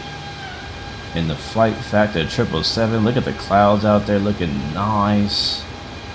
This is X-Plane 12. We'll head to Chicago. If you're looking for good scenery, Newark is obviously good, but Chicago by Nimbus is also very well made. So we're finally getting a lot of good scenery. I shouldn't say finally. We've always had good scenery in X-Plane. We just had very few good scenery in X-Plane. As far as like payware, like handcrafted quality, you know what I mean? The default airports are nowhere near as bad as Microsoft, that's for sure. So I want to make a comment. Somebody mentioned in the YouTube chat earlier about how they were looking forward to the 787 for a flight factor. There's not been any clearance. There's been very little news. Flight level 330. United. Let me turn these guys down. There's been very little news about the progress of the 787. We've seen some screenshots here and there, like really early screenshots. But I want to say, if you have X-Plane installed and you have time, go over to your X-Plane 12 aircraft folder, and then go into your 777. No, sorry, no. I'm sorry. Rewind back. Go into your X-Plane 12 folder. Go to your log. All right. Don't get scared. All right. Stay with me. So inside of your log.txt, just the log. If you scroll, if you just search, I'll do it right now in the background. If you search 777. Oh, that's probably not a good idea, actually. Yeah, that works, actually. That's fine. So search 777. You may have to, like, look around. Actually, no, don't do that. Search 787. I'm sorry. Search 787. Let me see if this works here, like I'm expecting it to. So I saw something really interesting earlier, and I was like, oh. Yeah, okay, here we go. So I'm in my log right now, and I searched 787, and I found like a line of code that says Boeing 777/787, which is referring to this plane we're flying right now and the upcoming 787. So I don't know what Flight Factor is doing in the background, but I think that this plane and the 787 for X-Plane 12 is sharing a lot of code, and I'm already seeing it in the log file. So I'm like, like maybe we're not that far away from seeing a high fidelity 787 in X-Plane 12. SRT Ace says, is the Earth flat or round? It's definitely flat. If you look out on my screen, it looks pretty flat to me. My airspeed right now? I don't know. Fast enough. Let's see. It is okay. Let's go standard here on the Barrow. But my airspeed is 280 indicated, but we are doing, what's my ground speed? My ground speed is 386 across the flat Earth.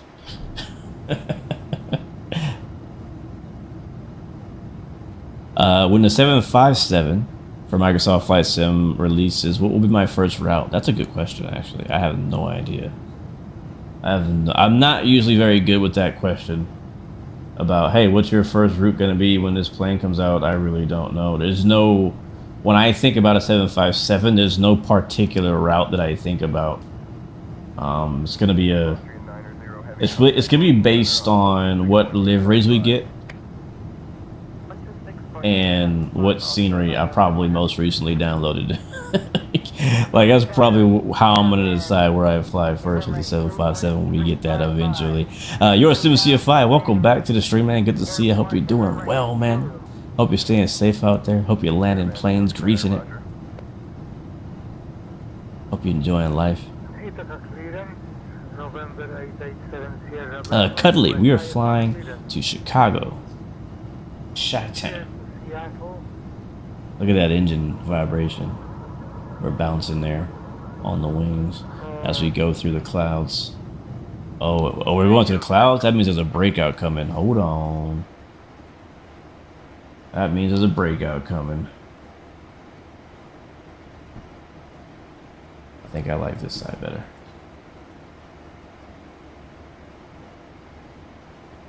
What are we passing right now? We're passing 27,000 feet for 40,000 feet. Got a few GoPro cameras here. Actually, I kind of like this one.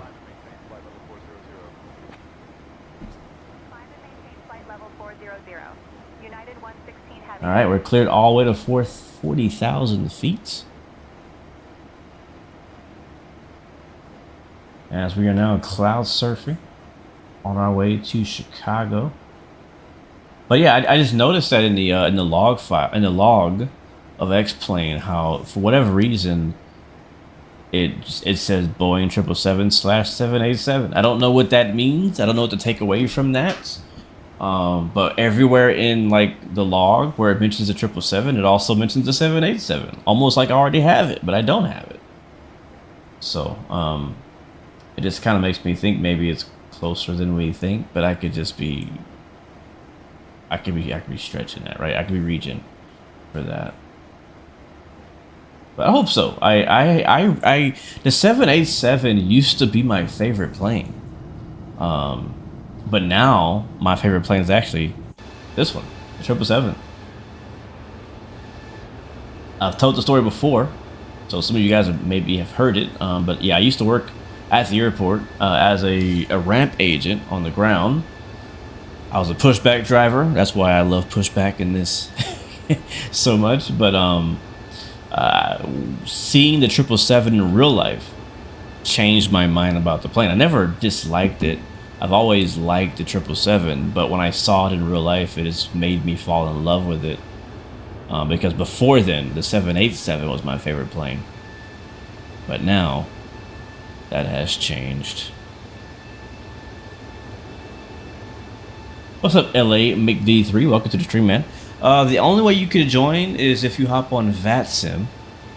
We're on VATSIM right now, and you could fly to Chicago.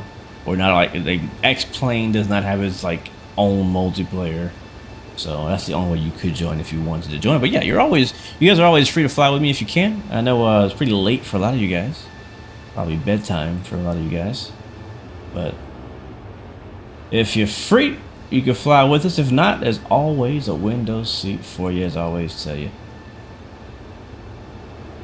But yeah, 777 is my new favorite airliner, but the 787 used to be my favorite. But I wonder if someone were to come up with a good enough like model of it in Microsoft Flight Sim or X-Plane, it might pull me back to it. It might pull me back. I don't know. It's been a lot of cases in where a new plane in Flight Sim changed what I thought about the plane. Like the A380 is a good example. I used to not like A380s at all. Like when they were announcing A380s coming to Microsoft Flight Sim by Fly-by-Wire and by a few other people, like I was never really excited about it. I was like, whatever, I don't really care. It's an A380. Like it's a big, ugly 4-engine plane. Like just visually didn't attract me. And then Fly-by-Wire released a free A380, so I didn't have to spend my money on it, and I fell in love with that plane ever since. Like I love it, the A380 now. Even in real life, I still think it's ugly. I still think it looks a little weird, but like I have to respect the engineering behind that plane. Just how massive it is. Like it amazes me that thing flies every day.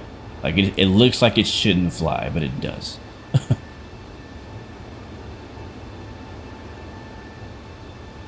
Why did I stop working as ground crew?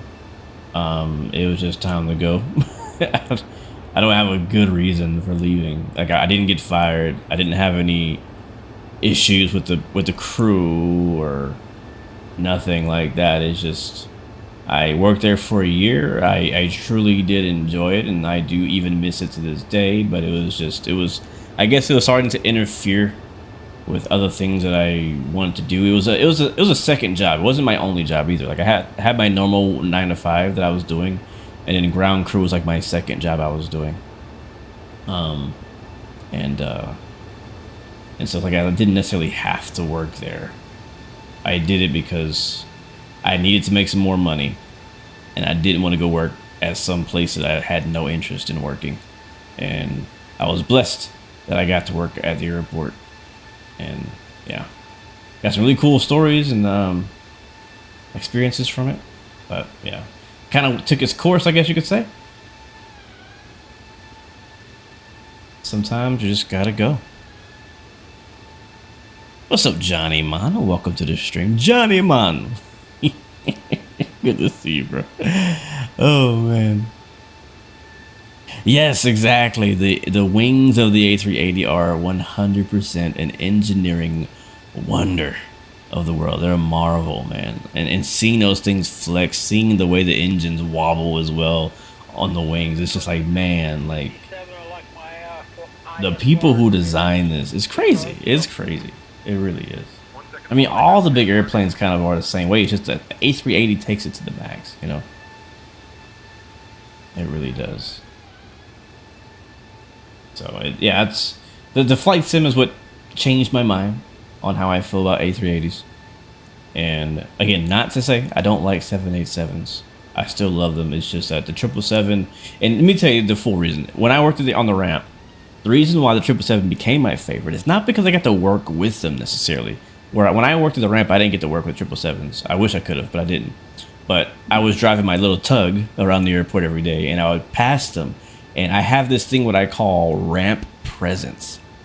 And what that means is certain aircraft, when you see them on the ramp, you just have to look and stare at them. Like, and like, you're just like, wow, like your jaw drops. That's what I call ramp presence. The 777 has very, very strong ramp presence. When you see a 777 sitting on the ramp, from a person's perspective, you're like, whoa, that's bigger than I thought it was going to be. Those engines are gigantic. Like, it just looks big.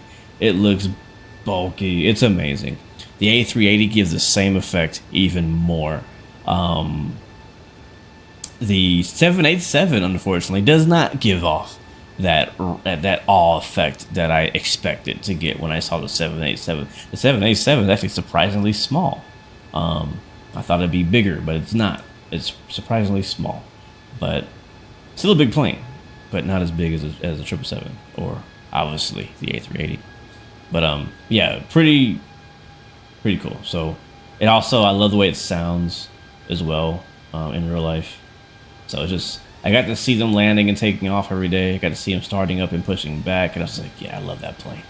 I look forward to seeing 777s every day, and ever since then I've been in love with this bird. But it sounds like we have just reached our top of climb of 40,000 feet here. We're doing Mach 0.838, and I'll probably push that up a bit as well, because we are going to be fighting against the wind today. Unfortunately, we're flying against the wind. Winds are showing about only 32 knots, surprisingly, so it's not that strong right now. All those really, really heavy winds we got back during that winter storm have died down up here in the flight levels, but we're still flying against the wind, so it's not helping us. But we are getting a ground speed of 452, so not too bad. Not too bad for flying westbound. And other than that, though, we are chilling, man. We can get the seatbelt signs off. It's smooth, no turbulence. Got a little bit of overcast skies underneath us. You can see got that blanket of clouds down there. Like I said, we are going to probably push the speed up here. So if I go to, how do I do that in this plane? I know in the 737 we have a button. In this plane, do I press speed up?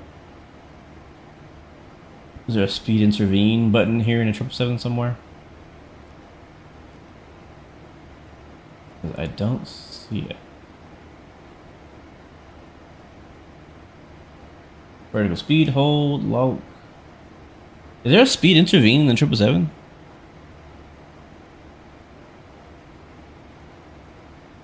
About to try your first train run in Run 8, a road train in Depot Plus. Nice. That's cool.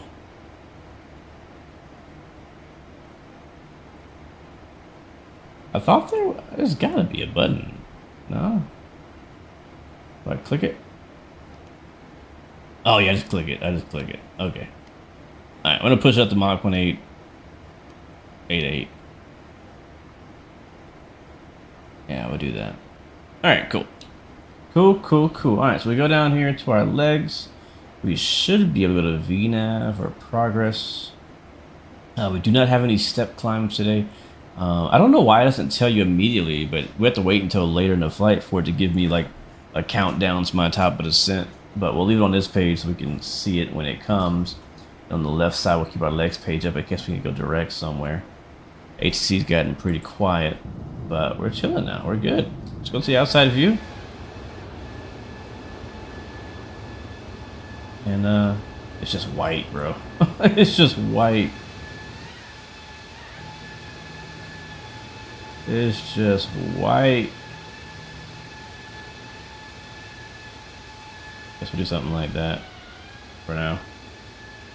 LA MCD, what controls do I use? So I have the Moza force feedback yoke. You can't see it on screen, but it's right here. I'm also using the Moza throttle. I can't remember the name of it, but the Moza like generic throttle with the Boeing handles. That's a newer release. I'm not sure if that's released yet, or if they're taking pre-orders. I'm not really sure what the progress is on that, but I got it during pre-release and been using it ever since. And then I have the TPR Thrustmaster rudder pedals, and that's really all I'm using today. Yeah, that's it. I don't have like any autopilot panels or FMSs plugged in. I just have a nice simple setup today. Problem is those A380 wings are too big for the plane, and the bending moment they produce is creating some pretty serious cracks in the wing roots. Wings are sized for the dead 380 stretch. Ooh, I didn't know that was creating cracks. That's crazy. Are there any problems reported on the wings? They aren't that old yet.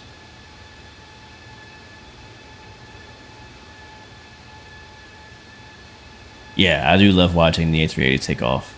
That's what I'm saying. I was saying earlier, I love watching some of the plane spotting channels. Sorry. I love watching some of the plane spotting channels. Getting a chance to watch not just the A380s, but all the planes take off and land. It's really fun to watch. Yes, this is the Flight Factor 777 V2. Who was at my door? What was that? A mosquito? I think that was a mosquito. What's up, Eli? Welcome to the stream. Cheese hot dog. Yes, I am flying the plane. Right now it's on autopilot, but technically I'm still flying. Technically, I'm pilot in charge here.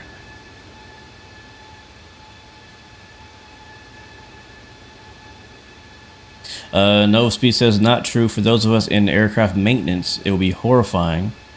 You guys, how many cracks we repaired daily. Sometimes all you need is a tiny drill hole to stop cracks propagation other times. Wow, really? You need reinforcements such as an A380 case. Wow, man, I didn't know wings were cracking like that. I mean, obviously we never see it as passengers. People on the outside looking in, you would only know that if you're in maintenance. But it doesn't surprise. It does surprise me. I can't say it doesn't surprise. It does surprise me. Yeah. I'm sure we probably would stop flying if we knew what maintenance knew. Like I'm sure there's been some planes that go flying that definitely don't deserve to be in the air, that carried hundreds, thousands of passengers. It is gorgeous, Paolo. This is the 200 ER. The shorter version. We're in the shorter variant.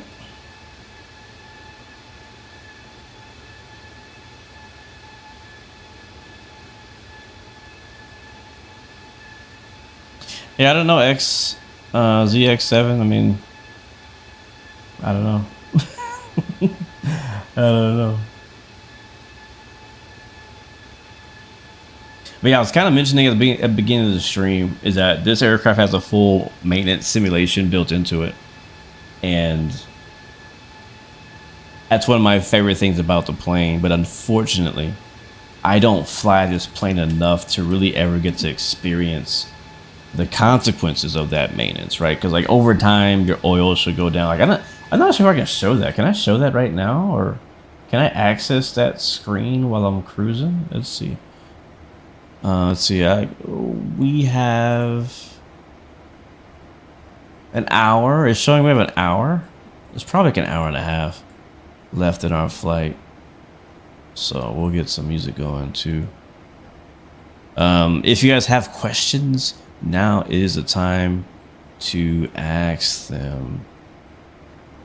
Now that we're cruising, hanging out. Like I said, this week is all about flight sim for me. So today we're doing flight sim, tomorrow and the next day we're doing flight sim as well. We're supposed to be getting a look at another new scenery tomorrow coming out for Microsoft 24. I don't know if I've gotten access to that scenery yet. So if they send it in time, that's what I'll do. Otherwise on Friday, I'm thinking about joining the F&O actually. I've never been a part of the Friday Night Ops on VATSIM, believe it or not. After all these years of streaming and making content, I've never flown in or out of the Friday Night Ops events they do on every Friday. Alright, let's see if we can get access to this page. Where would that be? Airplane? Yeah, the maintenance is read out. I can't access maintenance. There are failures.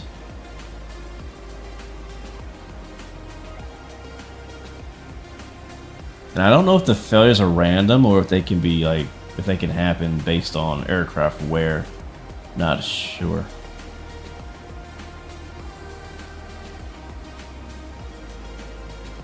All aboard! What's up, T? T White from San Antonio? Good to see you, man. Good to see you. Good to see you. Thank you for the sub. Welcome to the blue team as well. Sorry I missed your name though, but glad to have you with us. Hope you'll hop into chat and say hi there.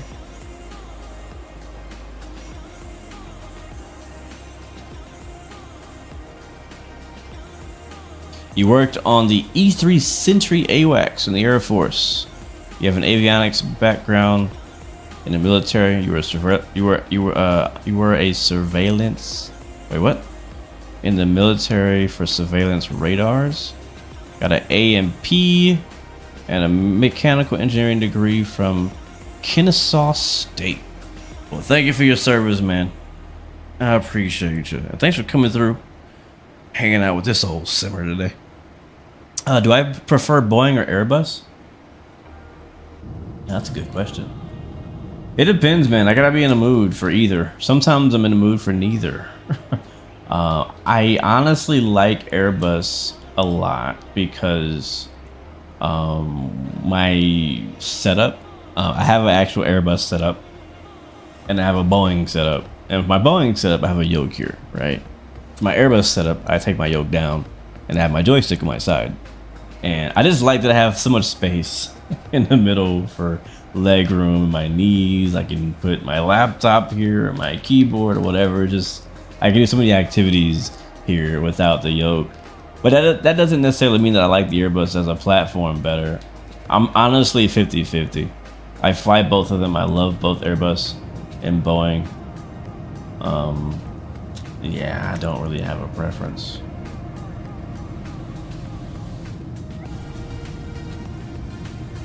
I don't.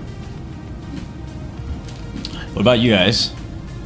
I know that I know that's like the biggest debate, Boeing versus Airbus, always.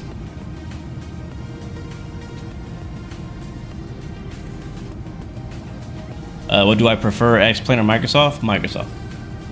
I personally prefer Captain, Microsoft. would you like a drink or a small snack? Oh, I would actually love a drink. I'm thirsty. Let me see if I can talk to her.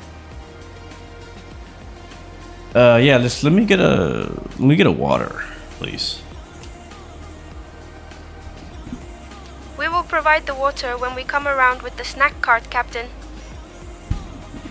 I appreciate it. Thank you. I do want a snack though. Thank you, Captain. Let me ask you. What kind of snacks you got today? We will provide the snack options when we come around with the cart, Captain. Then why do you ask me? Like what? Alright, fine. Fine.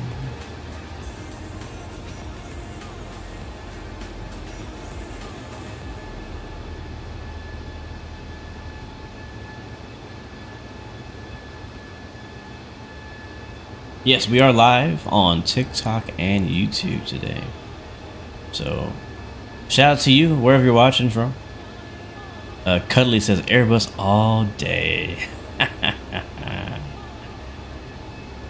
How many likes you want on TikTok this time, Blue? Hey, whatever you got, send it. What up, Doc? Good to see you, man. Good to see you, bro.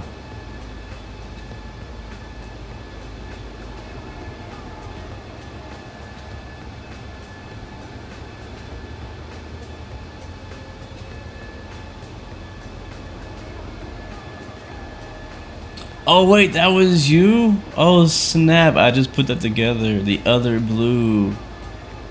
Yeah. In Vegas. Bro, that dinner in Vegas with Flight FX. That Italian spot was so good. Shout out to Flight FX, by the way. Yeah, that Italian spot was so good. Oh man, I'm just thinking about it.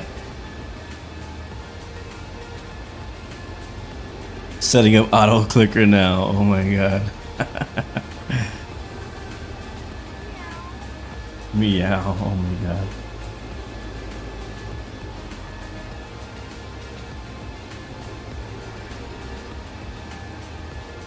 Do I have a water? I do.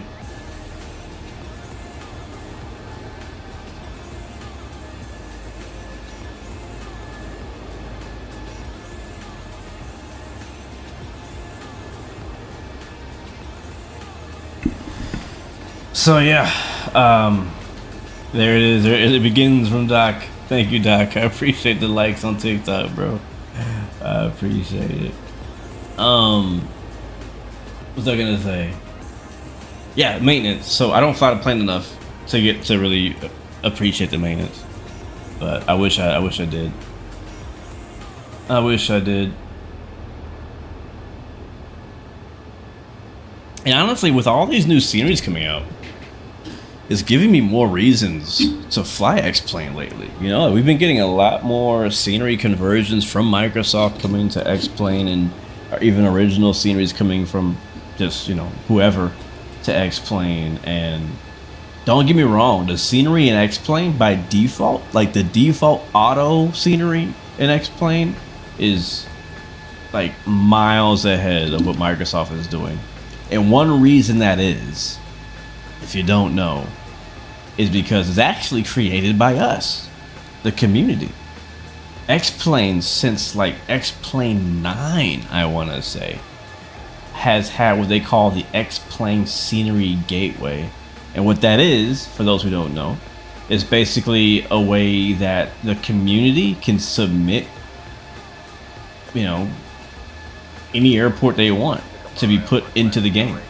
Now, it's not like you can't put like custom models and custom textures in there, but X-Plane has a scenery editor, just like how Microsoft has, and they have a bunch of library objects and preset objects that you can use to create a scenery, you know what I mean?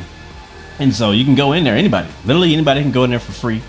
You can go in there and you can edit any airport in the entire world. And usually when you do that, it only changes it for you. You could obviously package that up and you can, you know, share it online. Anybody can then download it. But there's also another step where you can submit it to X-Plane, and they'll check it over to make sure that you're not using any crazy mods, you're not using any custom buildings, things like that. And if they like it, they will actually add it to the Scenery Gateway. And the Scenery Gateway means that when anybody downloads X-Plane, this is the scenery that they will see and that they will use. And so, I mean, all of the most popular airports, all the intermediate airports, and a lot of the smaller airports have all been touched by someone in the community before, whether they fix the taxiways, make the parking spots more accurate, you know, just, you know, all kind of stuff like that. And that's why the X-Plane sceneries, like airport sceneries, are much better by default than Microsoft, because Microsoft are using like auto stuff, like gen data, and there's other like less reliable data. No, a human is always gonna be the best source of data. And Microsoft has been trying to create some sort of gateway, but they keep putting it on hold for other projects. We haven't really gotten it yet. So I think when we do finally get that, it will actually definitely improve the default scenery in Microsoft Flight Sim. But yeah, but above that is the handcrafted stuff, the special stuff, the place we just flew from, where it looks so good, custom 3D buildings, interiors, custom ground textures, all that type of stuff. Like, once you see an airport that looks like that, you're like, man, like, I want every airport to look like this. Now, unfortunately, every airport is never gonna look like that, and that's okay. But because Microsoft came on the scene and a lot of developers went chasing money at Microsoft Flight Sim, no offense to them, you know, they're feeding their family. But my point is, a lot of developers left X-Plane and went to Microsoft to make their scenery. And I think a lot of people thought X-Plane was gonna die, or that no one's playing it, or there's not a market big enough in X-Plane to produce and make scenery or airplanes. And they were wrong. Simple enough, they were wrong, because people are making scenery. A lot of people are still playing X-Plane, and now we're finally getting that. We're finally getting the benefits of that. We're finally getting senior developers releasing new sceneries. We're finally getting aircraft developers making new aircraft. So it's pretty dope. It finally gives me a reason to come back. One of the reasons why I wasn't flying X-Plane as much was a few things. For one, I do think the graphics were better in Microsoft for a very long time. Now it's kind of hard to say which one is better. I think X-Plane is holding its own. But also, there's just so many new releases coming to Microsoft. It's like all the cool new shiny things are happening in Microsoft. In X-Plane, everything's happening a lot slower. Some Reddit groups are saying that X-Plane is going to come up with a new revolutionary scenery system. That is true, Camilla. I did not see a date. You're saying 2027. Wow. I did not hear about a date, but me and XP72, another flight sim streamer, we have a podcast called the Blue Experience Podcast, and we interviewed X-Plane like a year ago now, I want to say. And we actually talked about it, and he kind of broke down their plans for the new scenery system. So we definitely have some insight on that, but we haven't heard much about it since then. So I don't know how good it's really going to be, or how long it's going to take. I don't know. I'm looking forward to it, though. I'm looking forward to it. And X-Plane needs it. Desperately needs it.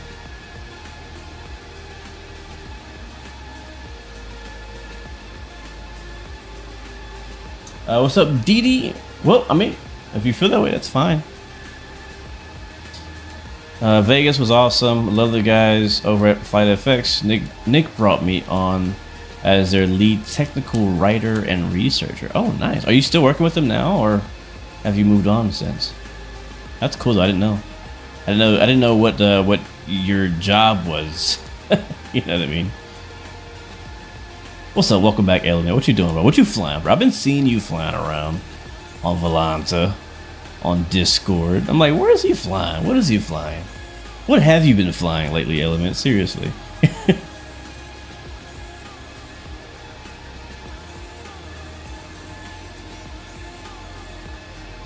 The Sovereign. Wait, you've been flying a Sovereign? Or you're looking forward to flying a Sovereign? It's dropping soon. How soon? Are we getting some more releases this Friday? Where can you find that interview, Camilo? Can I share it? I've never actually tried to look it up myself. Let me see. Blue experience. Explain.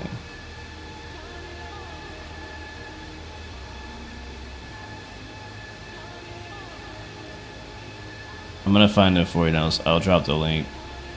I don't remember. We're actually, by the way, we are coming back, guys. For those who did listen or watch our Blue Experience Flight Sim podcast, we are finally back recording again. Yeah, where is this episode? We're finally back recording again, and we're excited to get it going again consistently. So it's been tough because it's two of us and scheduling has been tough. I had a baby, his life has been busy, work has been busy, same thing with me, and so it's just been challenging, but I think we're gonna find a way to bring the podcast back and have it back more consistently, and hopefully for good this time. We're both very passionate about the idea. We love talking flights, and we talk flight sim all the time. One thing I think people don't know, or maybe they do know, but the reason why we started the podcast to begin with is because me and him talk on a regular about flight sim. And alright, Camilo, I just dropped the link in the TikTok chat. I'll drop it in YouTube for anyone who wants to see it there as well. But we're talking about the interview, the podcast interview we did with X-Plane, discussing the future of X-Plane. They talked about a lot of stuff, so it's pretty long. So I would say, if you're gonna go on a drive at some point, or you're working and you want to listen to it in the background, it'd be a good listen. But what was I talking about? I don't remember. But yeah, we've been busy. And we want to bring the... Oh yeah, we've been talking. We always talk about flight sim stuff. Like, I thought it would be a good kind of show to share with other people and bring the community into the conversation. Allow you guys to respond in the comments and things like that. So we got some more episodes coming up. We got some more guests coming on the show that we're excited to talk to. And it's good. It's just something that I missed. We haven't, it's slowed down. Hadn't posted a lot of episodes in a while, and truly missed the show. I missed, everything about it. So, what's up, Doug Leatham? Welcome to the stream. Welcome. Looks like we're flying over a lake now. Oh my god, my mouse is freaking out. I appreciate it, Camilo. Thanks, man.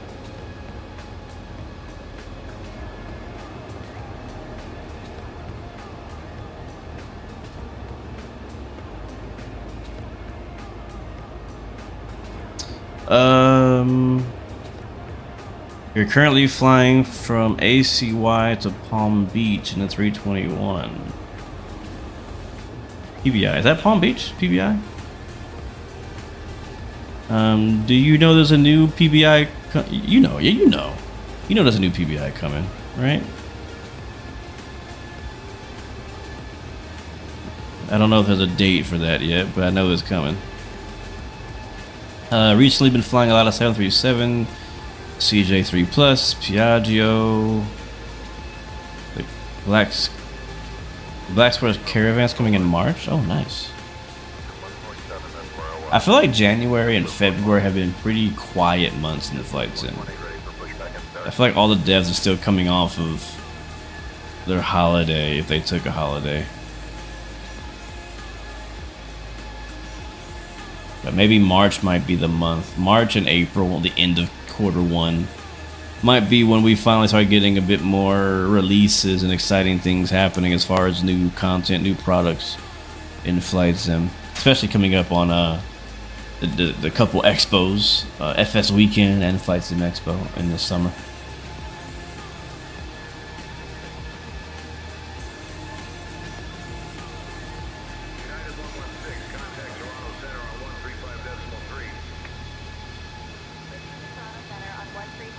Oh, Doug.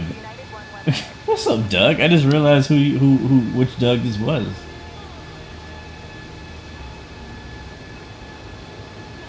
Oh, good to see you, bro. Thanks for stopping by on TikTok. I was like, wait, I know that Doug. I know that name. Good to see you, bro. Hope you're having a good night, man. Hope you're having a good night. So you say you didn't have a job with them then. They brought you on at the end of the Boom XB1 project they just did. And you'll be the one writing the manuals for the new planes. And no, I'm not telling you what's coming. I mean, we already know what's coming. Some of it. They announced, like, what, their next 3 planes or something publicly. I don't remember all of them. I know they just either released or are promoting their new 2024 version of the Honda Jet. I know I love business jets, but for whatever reason, the Honda Jet, I could care less about. I don't know. I'm not a fan of that one. Not their Honda Jet in particular, just Honda Jets in general. It's never really piqued my interest.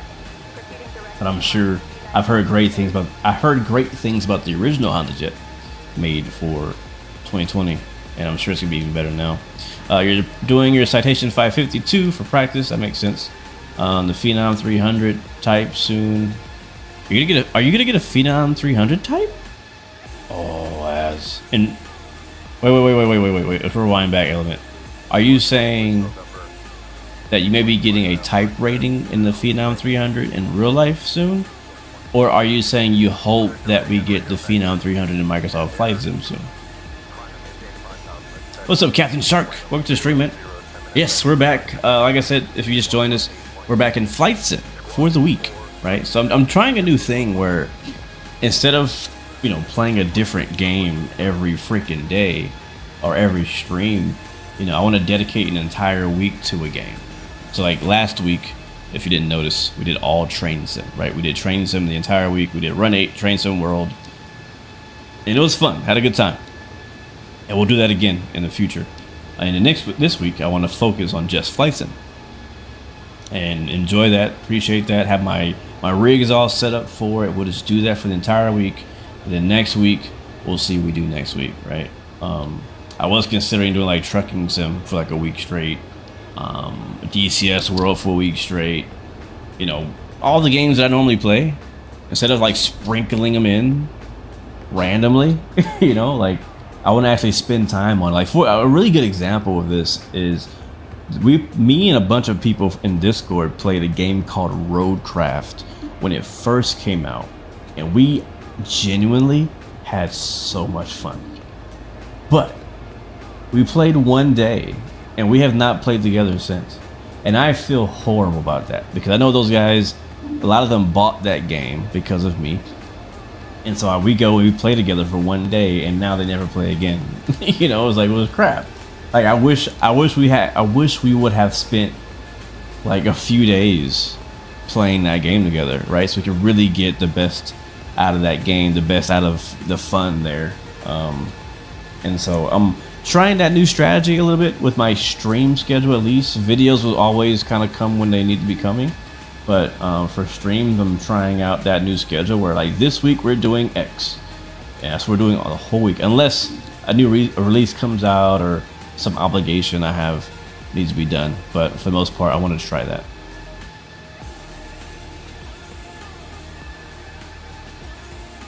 You're under NDA for PPI? I guess I am too. I never signed an NDA, but I'm pretty sure I know what you know. I'm just saying. We can talk about it offline. But anyway, Stormy, welcome to the stream, man. Good to see you. Have to say that Just Flight Fokker 75 is the one I'm looking forward to. Oh, really? Really? Yeah, that's another one that's like kind of like I'm personally not that interested in. But Stormy, to give you some encouragement, bro, Just Flight makes some amazing planes, and I have no doubt that that Fokker plane coming out by Just Flight is going to be freaking incredible. So if you're a person looking forward to that plane and flying that plane, I don't think you're going to be disappointed. I don't think you'll be disappointed. The Honda Jet is basically a Phenom inside. Really? Maybe I will fly it just to get ready to fly a Phenom. Nah, I won't. I'm not going to fly it. I'm not going to lie. I'm not going to fly it.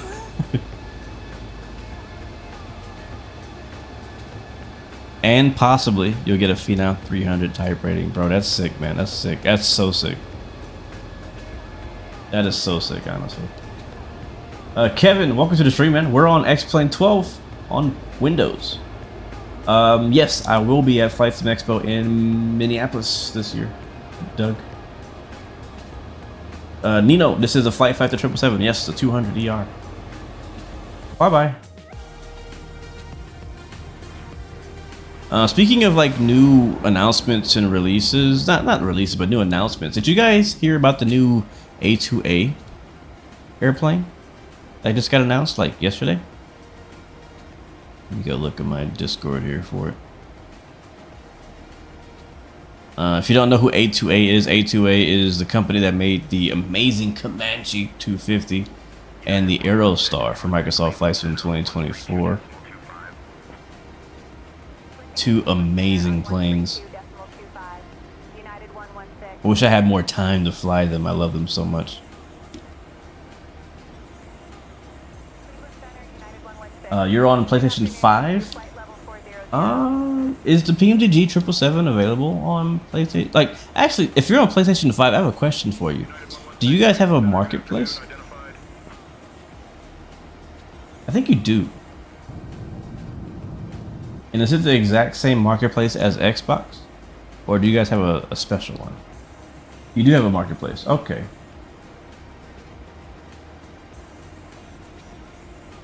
It looks good. I left X-Plane before it was released, but I'm sure they made a good 777. Yeah, it is the best 777 by far. Again, it may sound like I'm salty against PMDG sometimes, and I'm not. Maybe I am. Maybe I am. But my point is, I respect PMDG and their whole team. All right, they do a freaking amazing job. They are great at what they do. They are experts at what they do. But Flight Factor in X-Plane did it better. Just hands down, they just did. PMDG gave us an amazing simulation for a 777. But Flight Factor went literally above and beyond. Like above and beyond. You get the simulation of the 777, plus you get so much more. It's crazy. It's crazy. So yeah.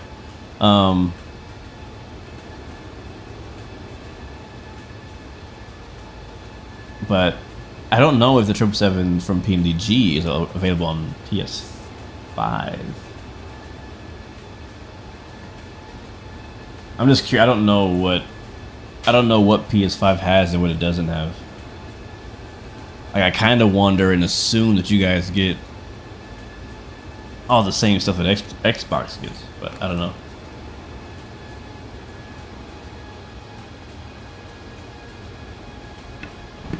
How come my autopilot drifts away from the flight path? In what plane?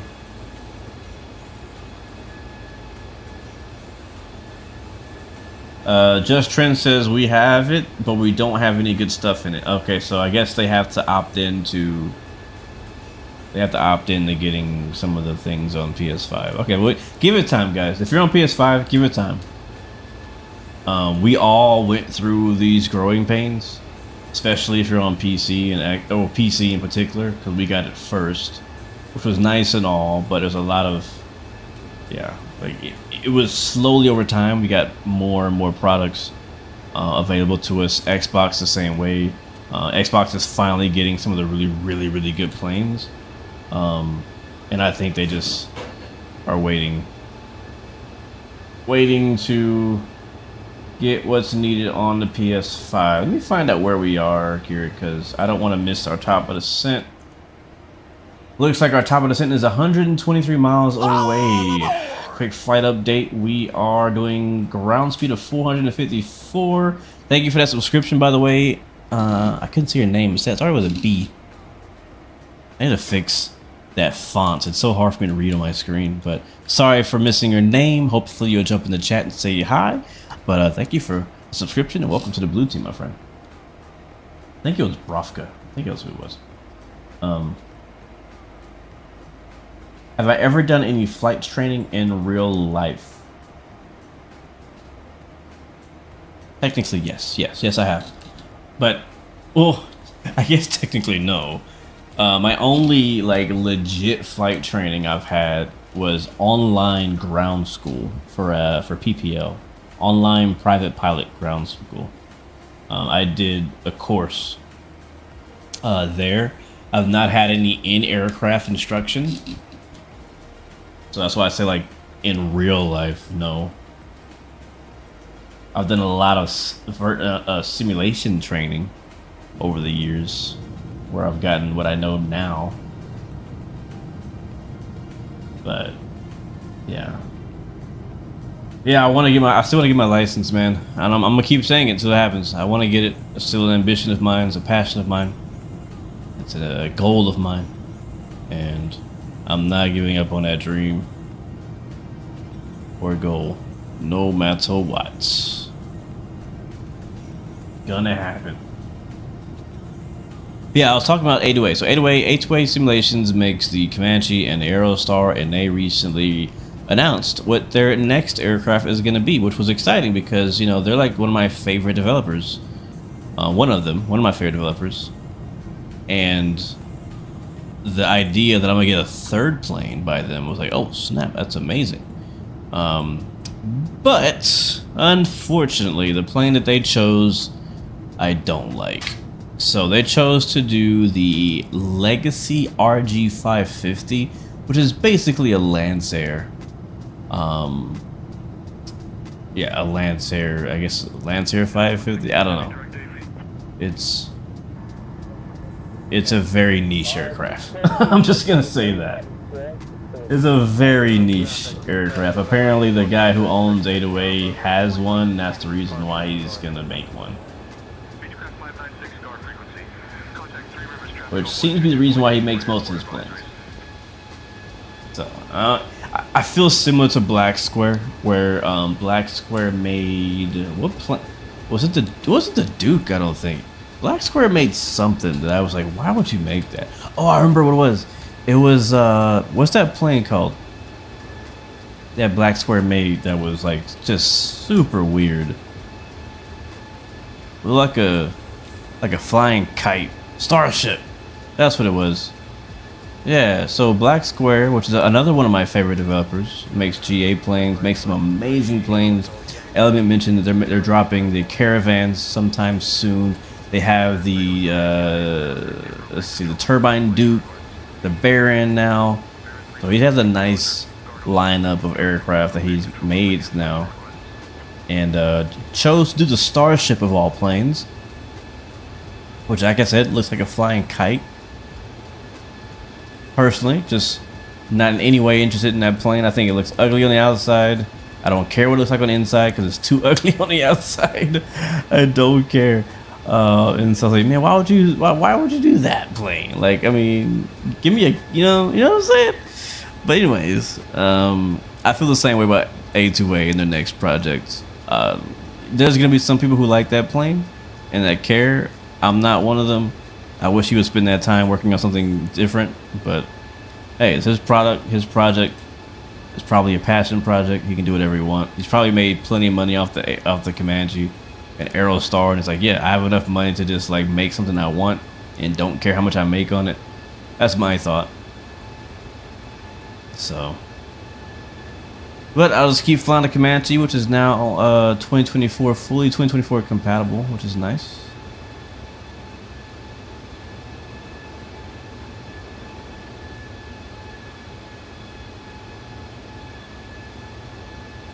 What's stopping me from getting my pilot's license? Money. That's it.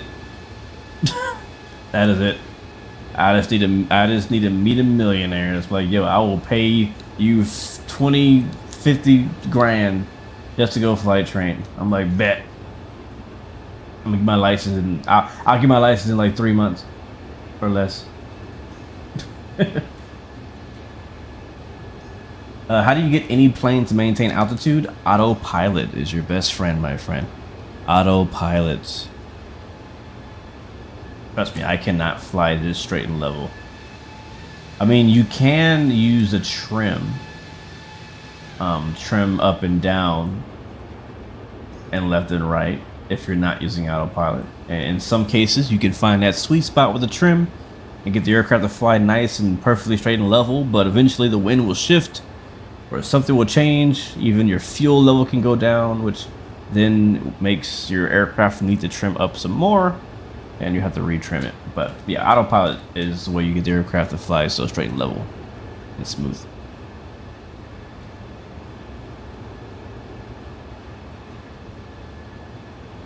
You turn on autopilot, but it keeps gaining. You probably, I still don't know what plane you're flying. Did you ever tell me what, you ever say what plane you were flying? Says, I got you. I'm a CFI and you will be a CFI's dream student. Yes, I would. I hope so. I hope that's true. I hope that's true. Because, like, let me tell you, this is my strategy with flight training. At least this is what, I mean, I could be ignorant because I haven't done flight training, right? But my mindset would be, all right, you know, like, okay, so this is what happened. Let's dream with me real quick, okay? And let me know where I'm wrong or where you would do something different. So if I were to fully commit, right? Let's just say money's not an issue, right? Let's just take money out of the picture. Say money's not an issue, and I'm fully gonna commit to flight training, all right? What I would do then is I would go and I would redo ground school. I would actually go back, I would redo ground school. I'm not sure if I'd use the same ground school or a different one. Either way, I would go back and redo ground school, most likely virtually. So I could do it on my own time. I would get through the whole thing. Once I get to the end of it, and I'm doing like the practical test stuff, I will start actually flying, booking flights to do my flight training and going up in the plane. And then after every flight, depending on how often I'm flying, if I'm flying really, really frequently, like every day, which I think probably would be too much.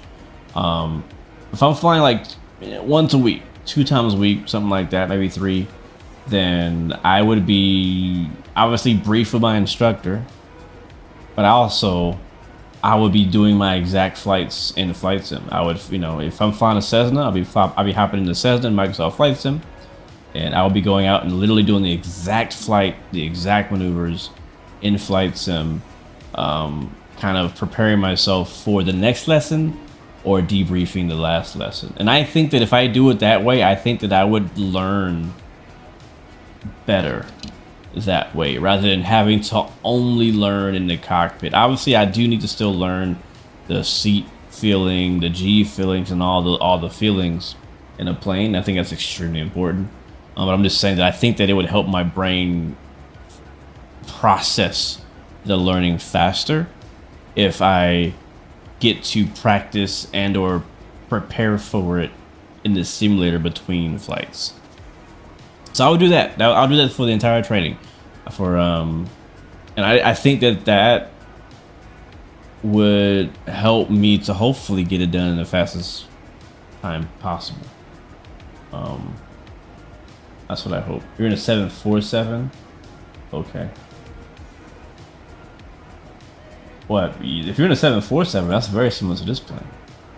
But yeah, if you're having trouble with autopilot, or at least holding your altitude, make sure that your altitude right here, bro, is set to an altitude let's say you're climbing, right? So if I was at 30,000 feet and I want to get to 40,000 feet, I could make an example of this actually. So we are, yeah, so we're 49 miles away from our top of the descent. So I can actually use a good example here. So we need to go to my flight plan real quick. Hold on, man.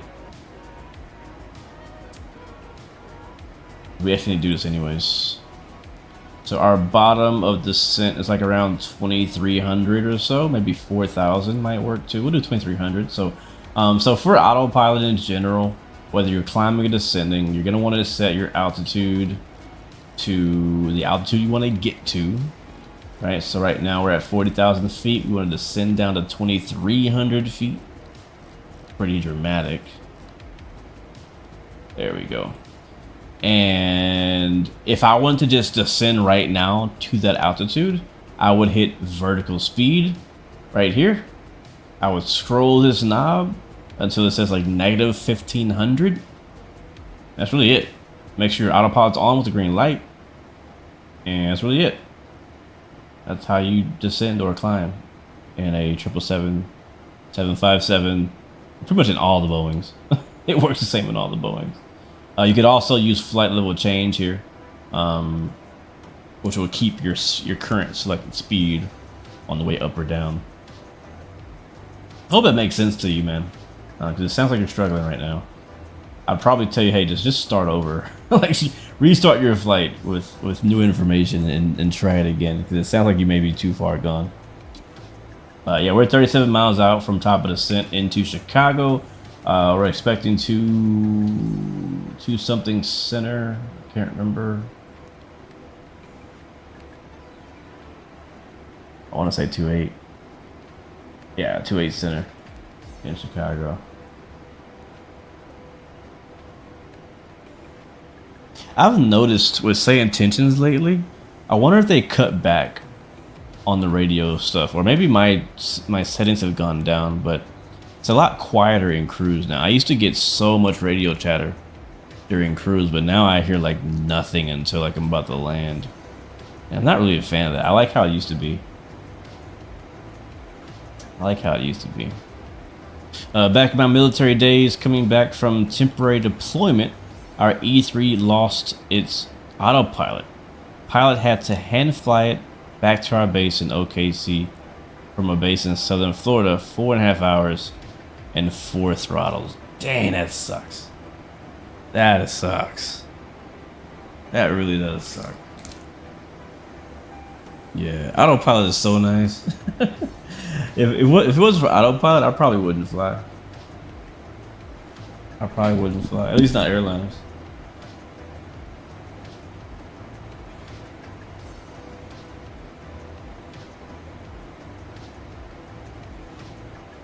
Yeah. Alright, cool. We'll see if we can get a nice landing on this thing in X-Plane. A much different experience than Microsoft. You know another plane that's coming out, or not coming out, but been showing in development that I'm not really that interested in is the TriStar from I&I Builds. I don't know. I guess I'm just more interested in modern planes, man. Like, it's, you know, I bet if I tried it, I would like it.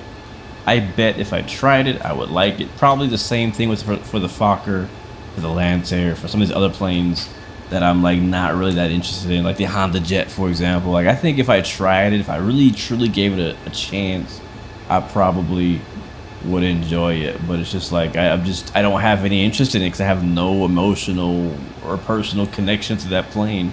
I've never seen one in real life, never heard of it until I&I Builds was like, hey, we're making this thing. I'm like, okay, cool. You know, so I don't know. I just like my modern jet. I like flying jets that I see at the airport every day.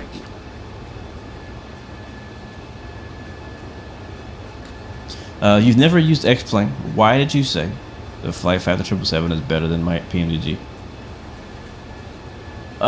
It's just, there's more to it. Simple as that. It's as far as, again, the simulation of the 777 and PMDG, there's nothing wrong with it. It's good.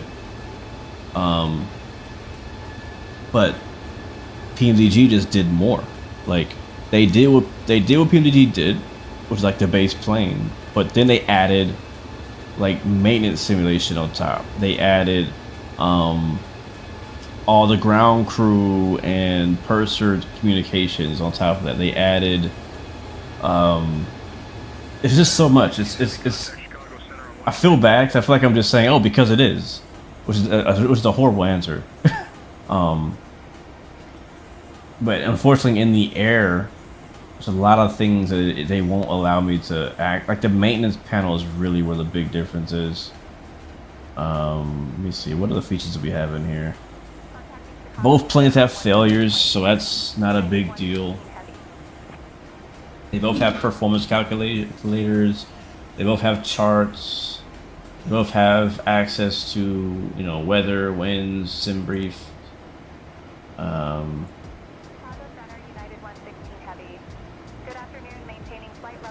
Yeah, the whole crew interaction system is special for the flight factor. I think there's situations too. I think there's like, no, okay, you can save those. Okay, gotcha.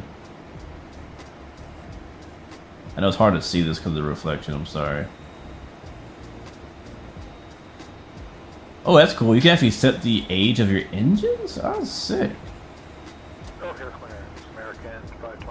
That's cool.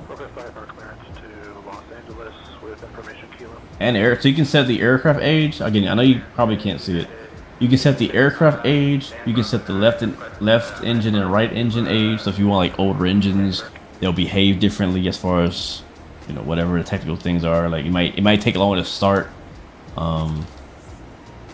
Maybe less efficient, things like that. You can also set a door code for the cockpit door. I want to say I think you can do that with PMDG. Didn't they add that? Oh, we're descending. Oh Jesus, we're descending. 6,000 feet per minute. Didn't they add the door code to the PMDG? I thought they did.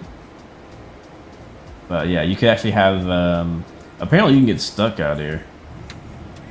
The cabin is amazing too, which we probably should look at today. There is the lavatory with a flushing toilet. PMDG doesn't have a flushing toilet.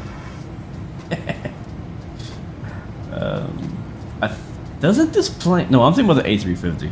I'm thinking about the A350. The A350 from Iron Builds has like the crew quarters and stuff. I don't think this plane has that. What's up, Pink from United Arab Emirates? Welcome to the stream. Yeah, we're going way too slow, but very nicely detailed cabin and stuff back here. The camera's going so slow. Let's try and go faster. We'll do a quick fly through so you guys can see it. We did just begin our descent, so we'll be in Chicago pretty soon. Be in Chicago pretty soon.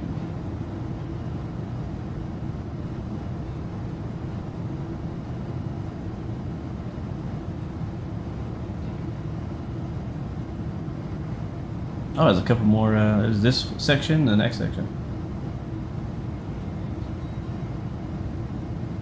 Yeah, I can't click anything back here. You're inbound to Dubai right now. Nice, man. Have a good landing. I love flying into Dubai.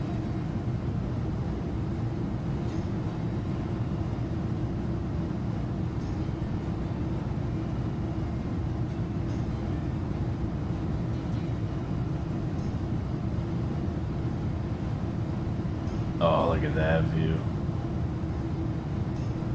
Wow.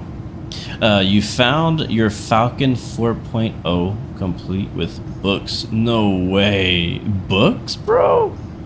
The game came with books? Like manuals? Is that what you're talking about? If so, sheesh. But yeah, you can set a door code, which is cool. What else can you do? I wish I could show you the maintenance stuff. That's really where a lot of the detail is. And it's all persistent. So when I land this plane, other things will go over to the next flight. Pilot airport map. Oh, that's cool. That's cool. The pushback. Did you see the pushback at the beginning of the stream, Nova? Bro, I mean that alone. Oh my god, I've not seen any other developer do that in any flight sim. I was so impressed by the. You can do a manual pushback, where you're the pushback driver and you push the plane back.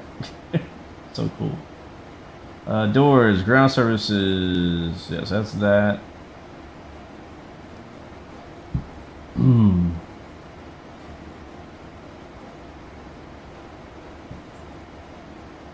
Another thing that's crazy, and you gotta watch out for when you fly this plane, is if you have it set to real time, like the simulation to real time, which is in the menu, whenever you choose to do maintenance, like gear maintenance, for example, it will take the actual real life time it takes to do that maintenance. So you gotta be careful. Like for example, if I click here, where it says gear service, which I can't do right now because I'm in the air, but when I'm on the ground, if I want to change my landing gear, like change the tires, I can click on gear service, and you actually see visually on the outside, you'll see like the people changing the landing gear wheels. You'll see the machine that they use to get the wheel off and stuff like that. But it also takes a while. Like you can't do anything with the plane until it finishes that, or you reload the plane. Same thing with engine maintenance. You'll see them go into you'll see the engine cowlings open up, and you'll see a couple people looking at it like they're doing maintenance, and that takes a lot of time as well.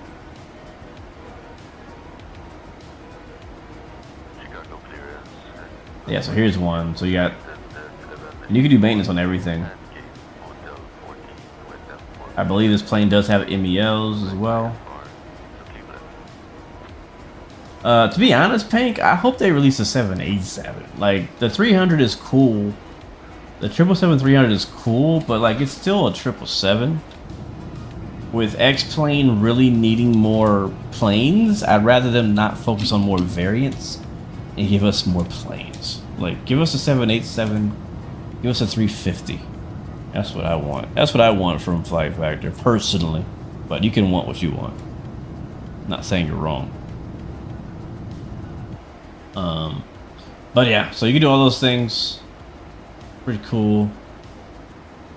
It's a lot though. Like it's a lot. That's why I was saying at the beginning of the stream we kind of took a while getting going, because I had to remember where all the stuff is. There's just so many options in here and things for you to do that you normally wouldn't even do.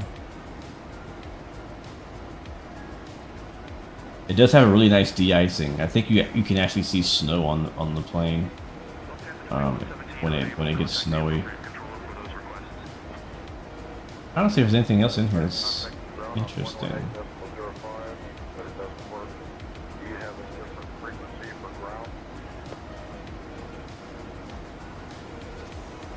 See airplane. Pushback, cabin controls, climate control. Oh, that's cool. You can do climate control right here. That's nice. Got cabin light control we can control here. The weight and balance control is ridiculous. Like I used a simple version, but you can get really complicated with it, especially on the cargo variant.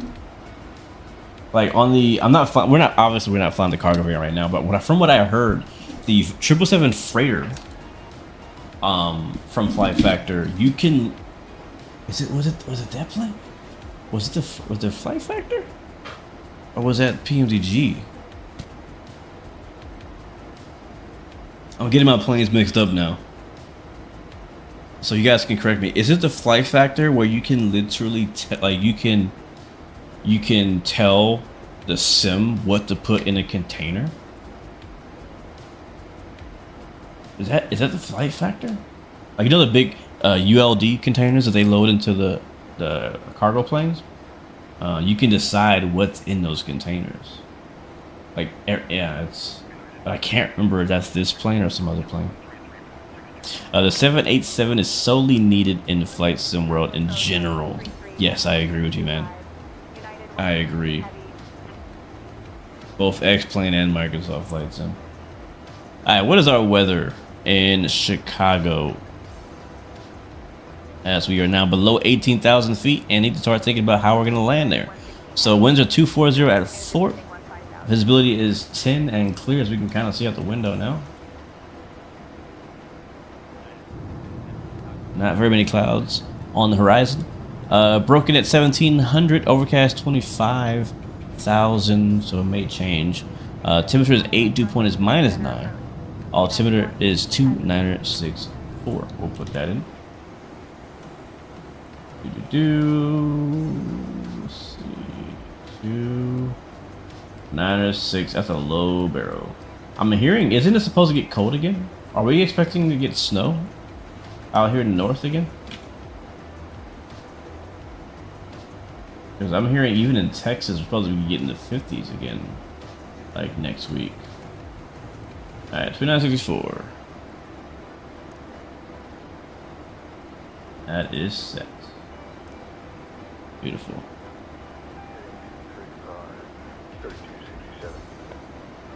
That is beautiful. We can go in here. Go in at ref. Pull out flaps 30. That'll put us at 128 on the approach speed or VREF speed. Looking good. Gonna kind of monitor, so we might actually be too low. We are on VNAV though. I think we're okay. Here comes 10,000 already. Land lights coming on. Turn all the lights on. I hope we're not descending too early. I hope not.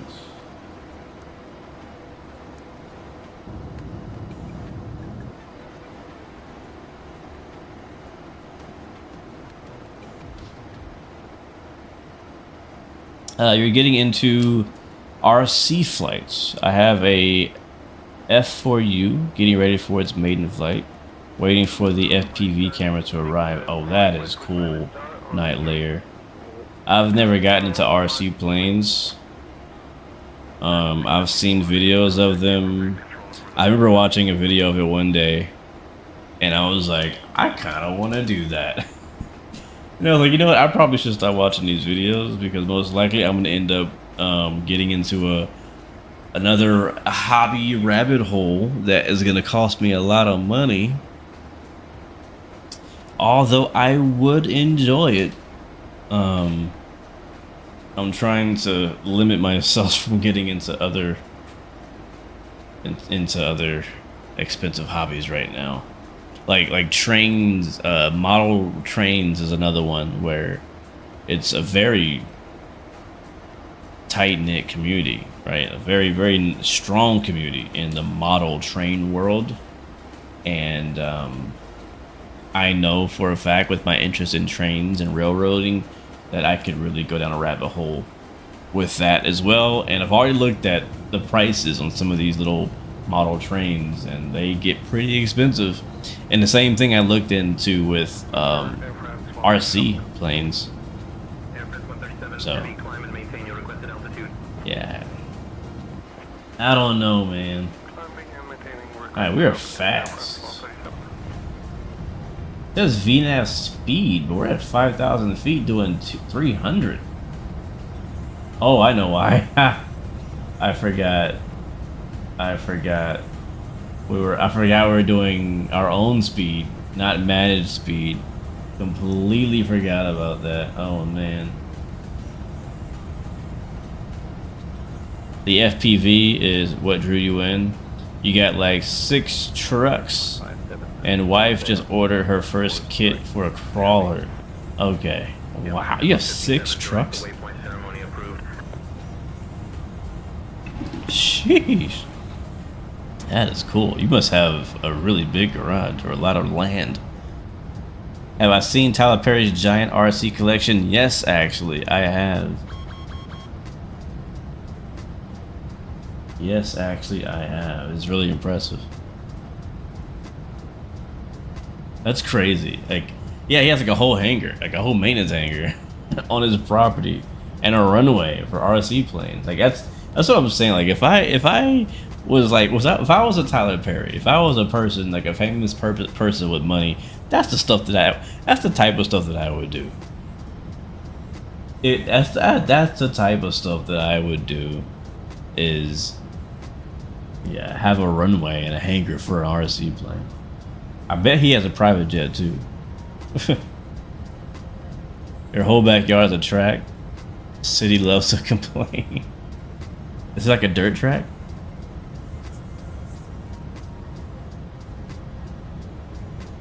Oh, let me see something, guys. I don't know that I like this.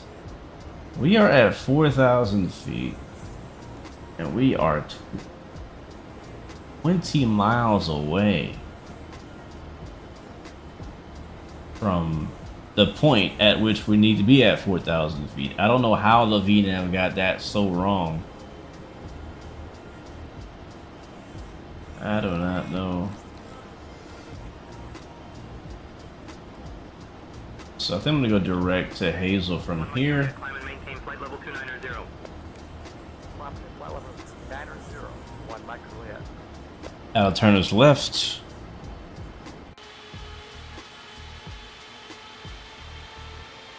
Yeah, I don't know why the plane descended like it did. That's weird. Is a private E190? Of all the private jets, he has a private E190? That's crazy. Dang. I've never seen somebody own a private E190. That's pretty cool. You have an off-road 4-wheeling track with a 6-foot jump in the middle. Man, that sounds like fun. Where you live, bro? I need to come to your house. Where you stay at? I'm coming through. I'm inviting myself.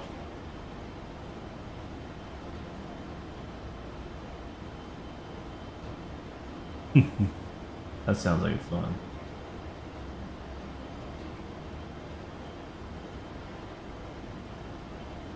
I want to speed up, but I guess we'll stay. We'll stick with what we got. We're here. We got it. It should have the ILS already pre-tuned. Oh, confirm to a center is what we're expecting for the ILS. 108.95. Yep. All right. Cool. We're good there. Do I recommend X-Plane or Microsoft Flight Sim?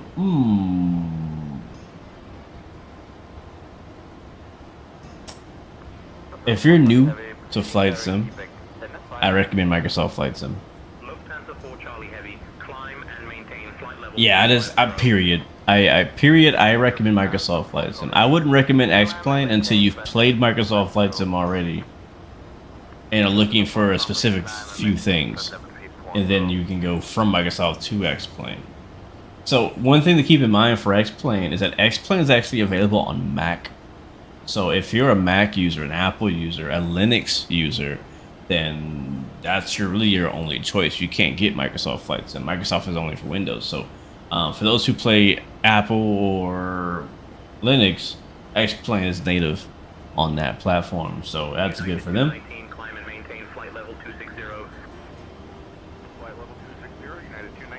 But I mean, yeah, I recommend X-Plane. The one reason why I say I don't, the main one is there's much more investment, in my opinion, kind of involved in getting into X-Plane, and not just like financial investment, but like money, like time.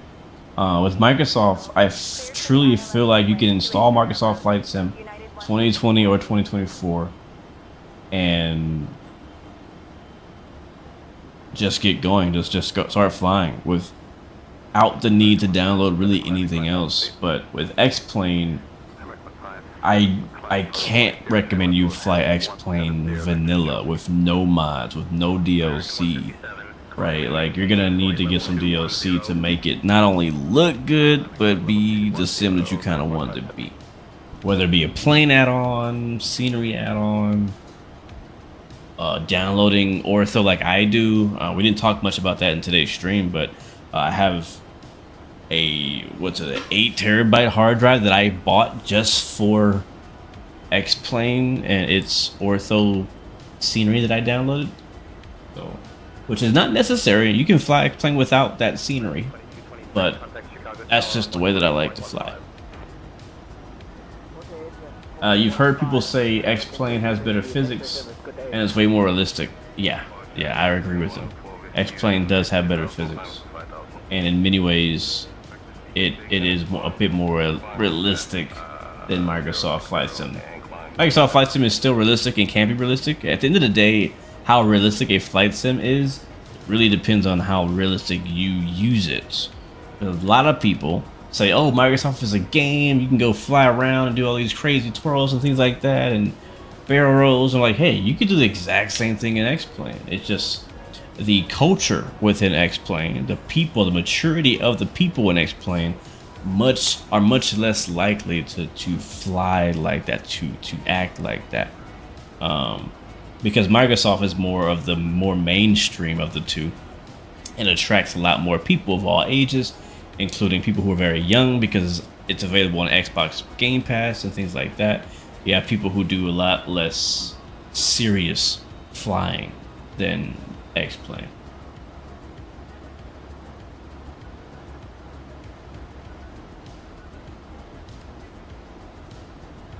Alright, we'll be capturing our localizer pretty soon. We should see it pop up on the PFD. And it'll put us in about a 10-mile final, runway 28 center. But yeah, personally, I use both. I mean, I played FSX or Flight Sim 2000, whatever they called it, way back in the day, a little bit, not a lot. I didn't really have a PC back at that time.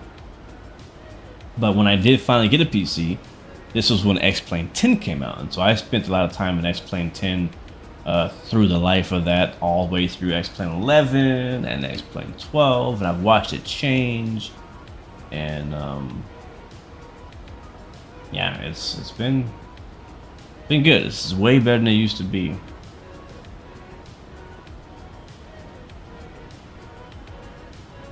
Yeah, I'm getting hungry and thirsty.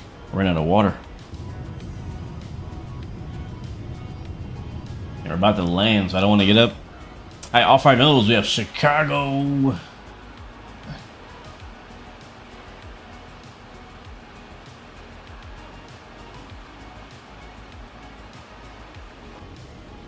Wait, what time is it? Yo, it's 1 o'clock in the morning. I didn't know it was this late. Oh, we did start late. And we did take forever to get off the ground. But Jesus, I didn't know it was this late. Oh man! All right, where we at? Is that the wrong way? Yeah. All right, let's go. Approach mode. Approach mode is on, and bringing some flaps down. As we are establishing the ILS for 28 center. Flaps are coming down. I love the approach into Chicago from this side. You get to see the city. 125.0, envoy 3927. Tower American 4732. Established on the ILS runway. Alright, I see the runway. I see the runway. 27 center American 4732. Alright, we are on final. We should now be fully established on the ILS runway 28 center. Make sure our lights and everything's on. Yep. Got a seatbelt sign. We'll set our auto brake to, I think 2 should be plenty. Alright, we are to the land. Gears coming down.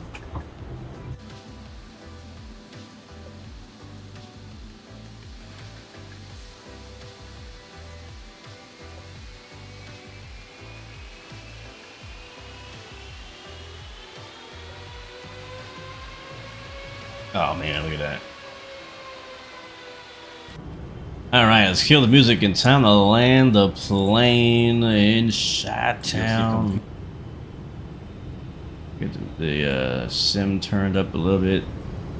Don't run off too quick after we land. We will try to watch the replay. You can do trail trucks next. Oh, that's cool.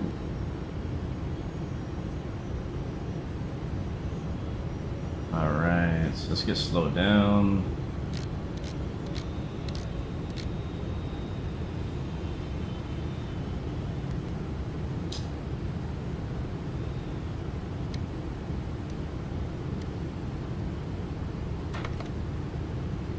Alright, we're looking good. Can I arm that? Welcome to Chicago. Contact ground on 124.125. Okay, thank you. Ground on 124.125 at Canada 511. All right. What can we do today? Over to departure, United 1776. Have a good day.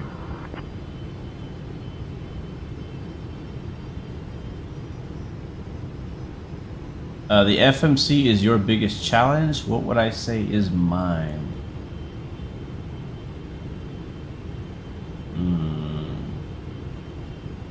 Golden Wings, contact departure on 125.0. 1,000. That's a good question. 28 center. For this plane in particular, it's really this EFB here on the left side, this little tablet.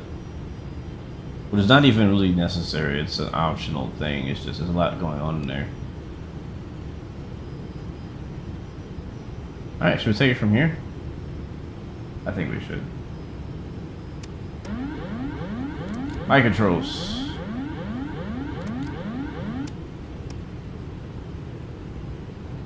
My controls. Alright, I got 2 white, 2 red. We're approaching 28 center. 500.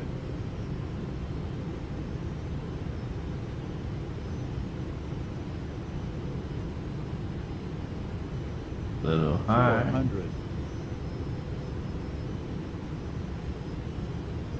300.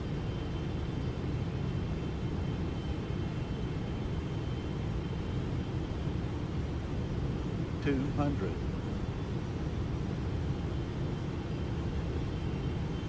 Still a little high. We're alright. 100. 50. 40. United 2104, contact departure. 20. Oh, we're gonna float. We're gonna float. 10. United 1717, welcome to Chicago. Contact ground on 124.125. Alright, left and center line, we're okay. Reverse is coming out. Green left and right side. You just slow down with exit to the right. Here comes 90 and 80 knots. And ease on those brakes. Refractor reversers, exit to the right. Switching to ground on 124.125. United 116 heavy. Do I play Arma? No. Whoa, not anymore. Alright, ladies and gentlemen, welcome to Chicago. O'Hare ground, United 116 heavy. Good afternoon, cleared of runway. Ready to taxi to the gate. Alright, we'll keep going straight, I guess. Alright, auto brakes off. 16 heavy, O'Hare ground, taxi to Terminal 1, gate C18W via Papa 2, Papa AP1. Bravo, Quebec, Uniform 6, Uniform. Good day. And flaps. I come up to Terminal 1, gate Charlie 18 Whiskey via Papa 2. Papa Delta Delta, Bravo, Quebec, Uniform 6, Uniform. United 116 heavy.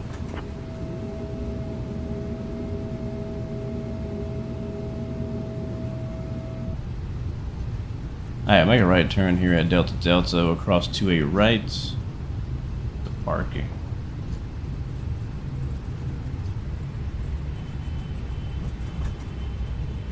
Again, another really good airport in X-Plane that I can highly recommend is this one right here, Chicago O'Hare V3 by Nimbus. Approaching runway. I previously had probably both V1 and V2. The third version of it, compatible for X-Plane 12. Approaching runway 10 left. Going 27 knots on the ground speed right now. We made it. We made it. That was a good flight. Good flight. I think we can take it all the way to the end.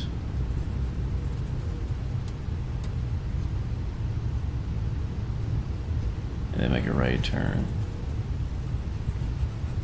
That'll take us back to the ramp.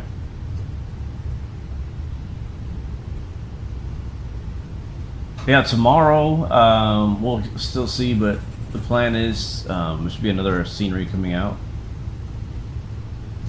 that I want to check out.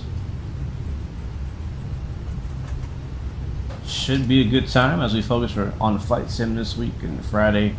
I was kind of mentioning it earlier, but I'm hoping to get to fly and experience my first ever Friday night ops session or F&O on the VATSIM network.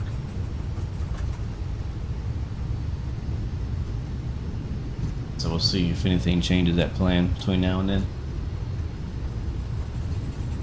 But we are here and right in time because I'm getting hungry, getting thirsty. And I can't wait to watch the replay. Like I'm almost yeah, I can't wait. I can't wait to watch the replay.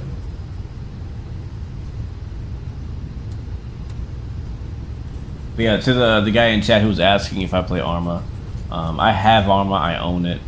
When I got my PC, like Arma was the first game that I wanted to play because I was watching a lot of videos online of other YouTubers who were playing it and things like that, and it looked really fun and cool and detailed and realistic. And I got it, I tried it, and I did like it. I did enjoy it, but I never really got involved in any virtual squadrons, and I think it's what I should have done, because without that, I was just kind of out there lost, lone wolfing it by myself out in the battlefield. Yeah, here's Chicago O'Hare by Nimbus Simulations. I get another great airport. Hopefully we can get to a gate so you guys can see it. I think I was supposed to turn left back there. This is all American. Yeah. I think I was supposed to turn. Sorry, my taxi skills are so bad tonight. Oh, I'm doing horrible. Yeah, I was supposed to turn left. United. It's alright. We'll just park. United is on the other side. We'll just find somewhere to put her. We'll park next to the CRJ. Yeah, sure.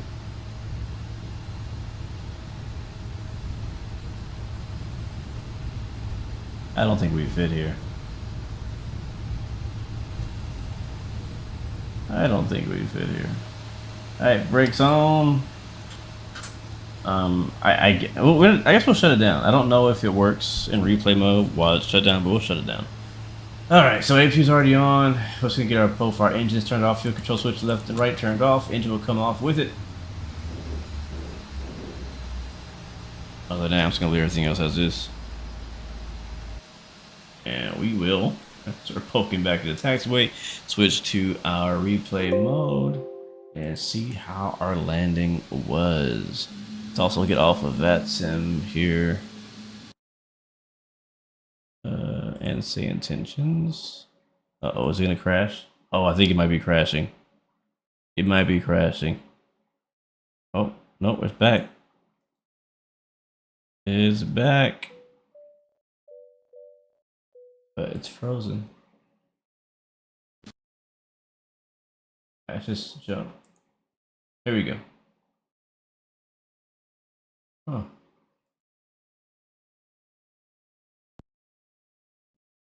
Yeah, I don't think replay mode works.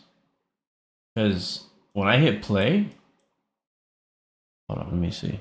When I hit play, it jumps a frame, but that's it. Can't do anything else. Did it record my flight on Alonso? Yeah, I think replay mode might be broke, might not work with this plane. It sucks. Yeah, because I want to see that. I want to see that.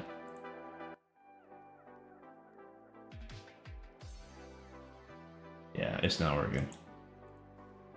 It's not working. That's okay. Man, dang it, man. I want to see that replay. Dang it, dang it, dang it, dang it. I want to see that replay. All good. All good, guys. All good. Well, this was fun. I enjoyed the flight. You can see how my nose wheels like turned the wrong way too.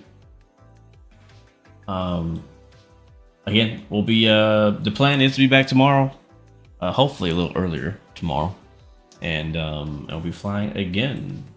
And then same thing on Friday. So hopefully to see you guys then if flight sim is your thing.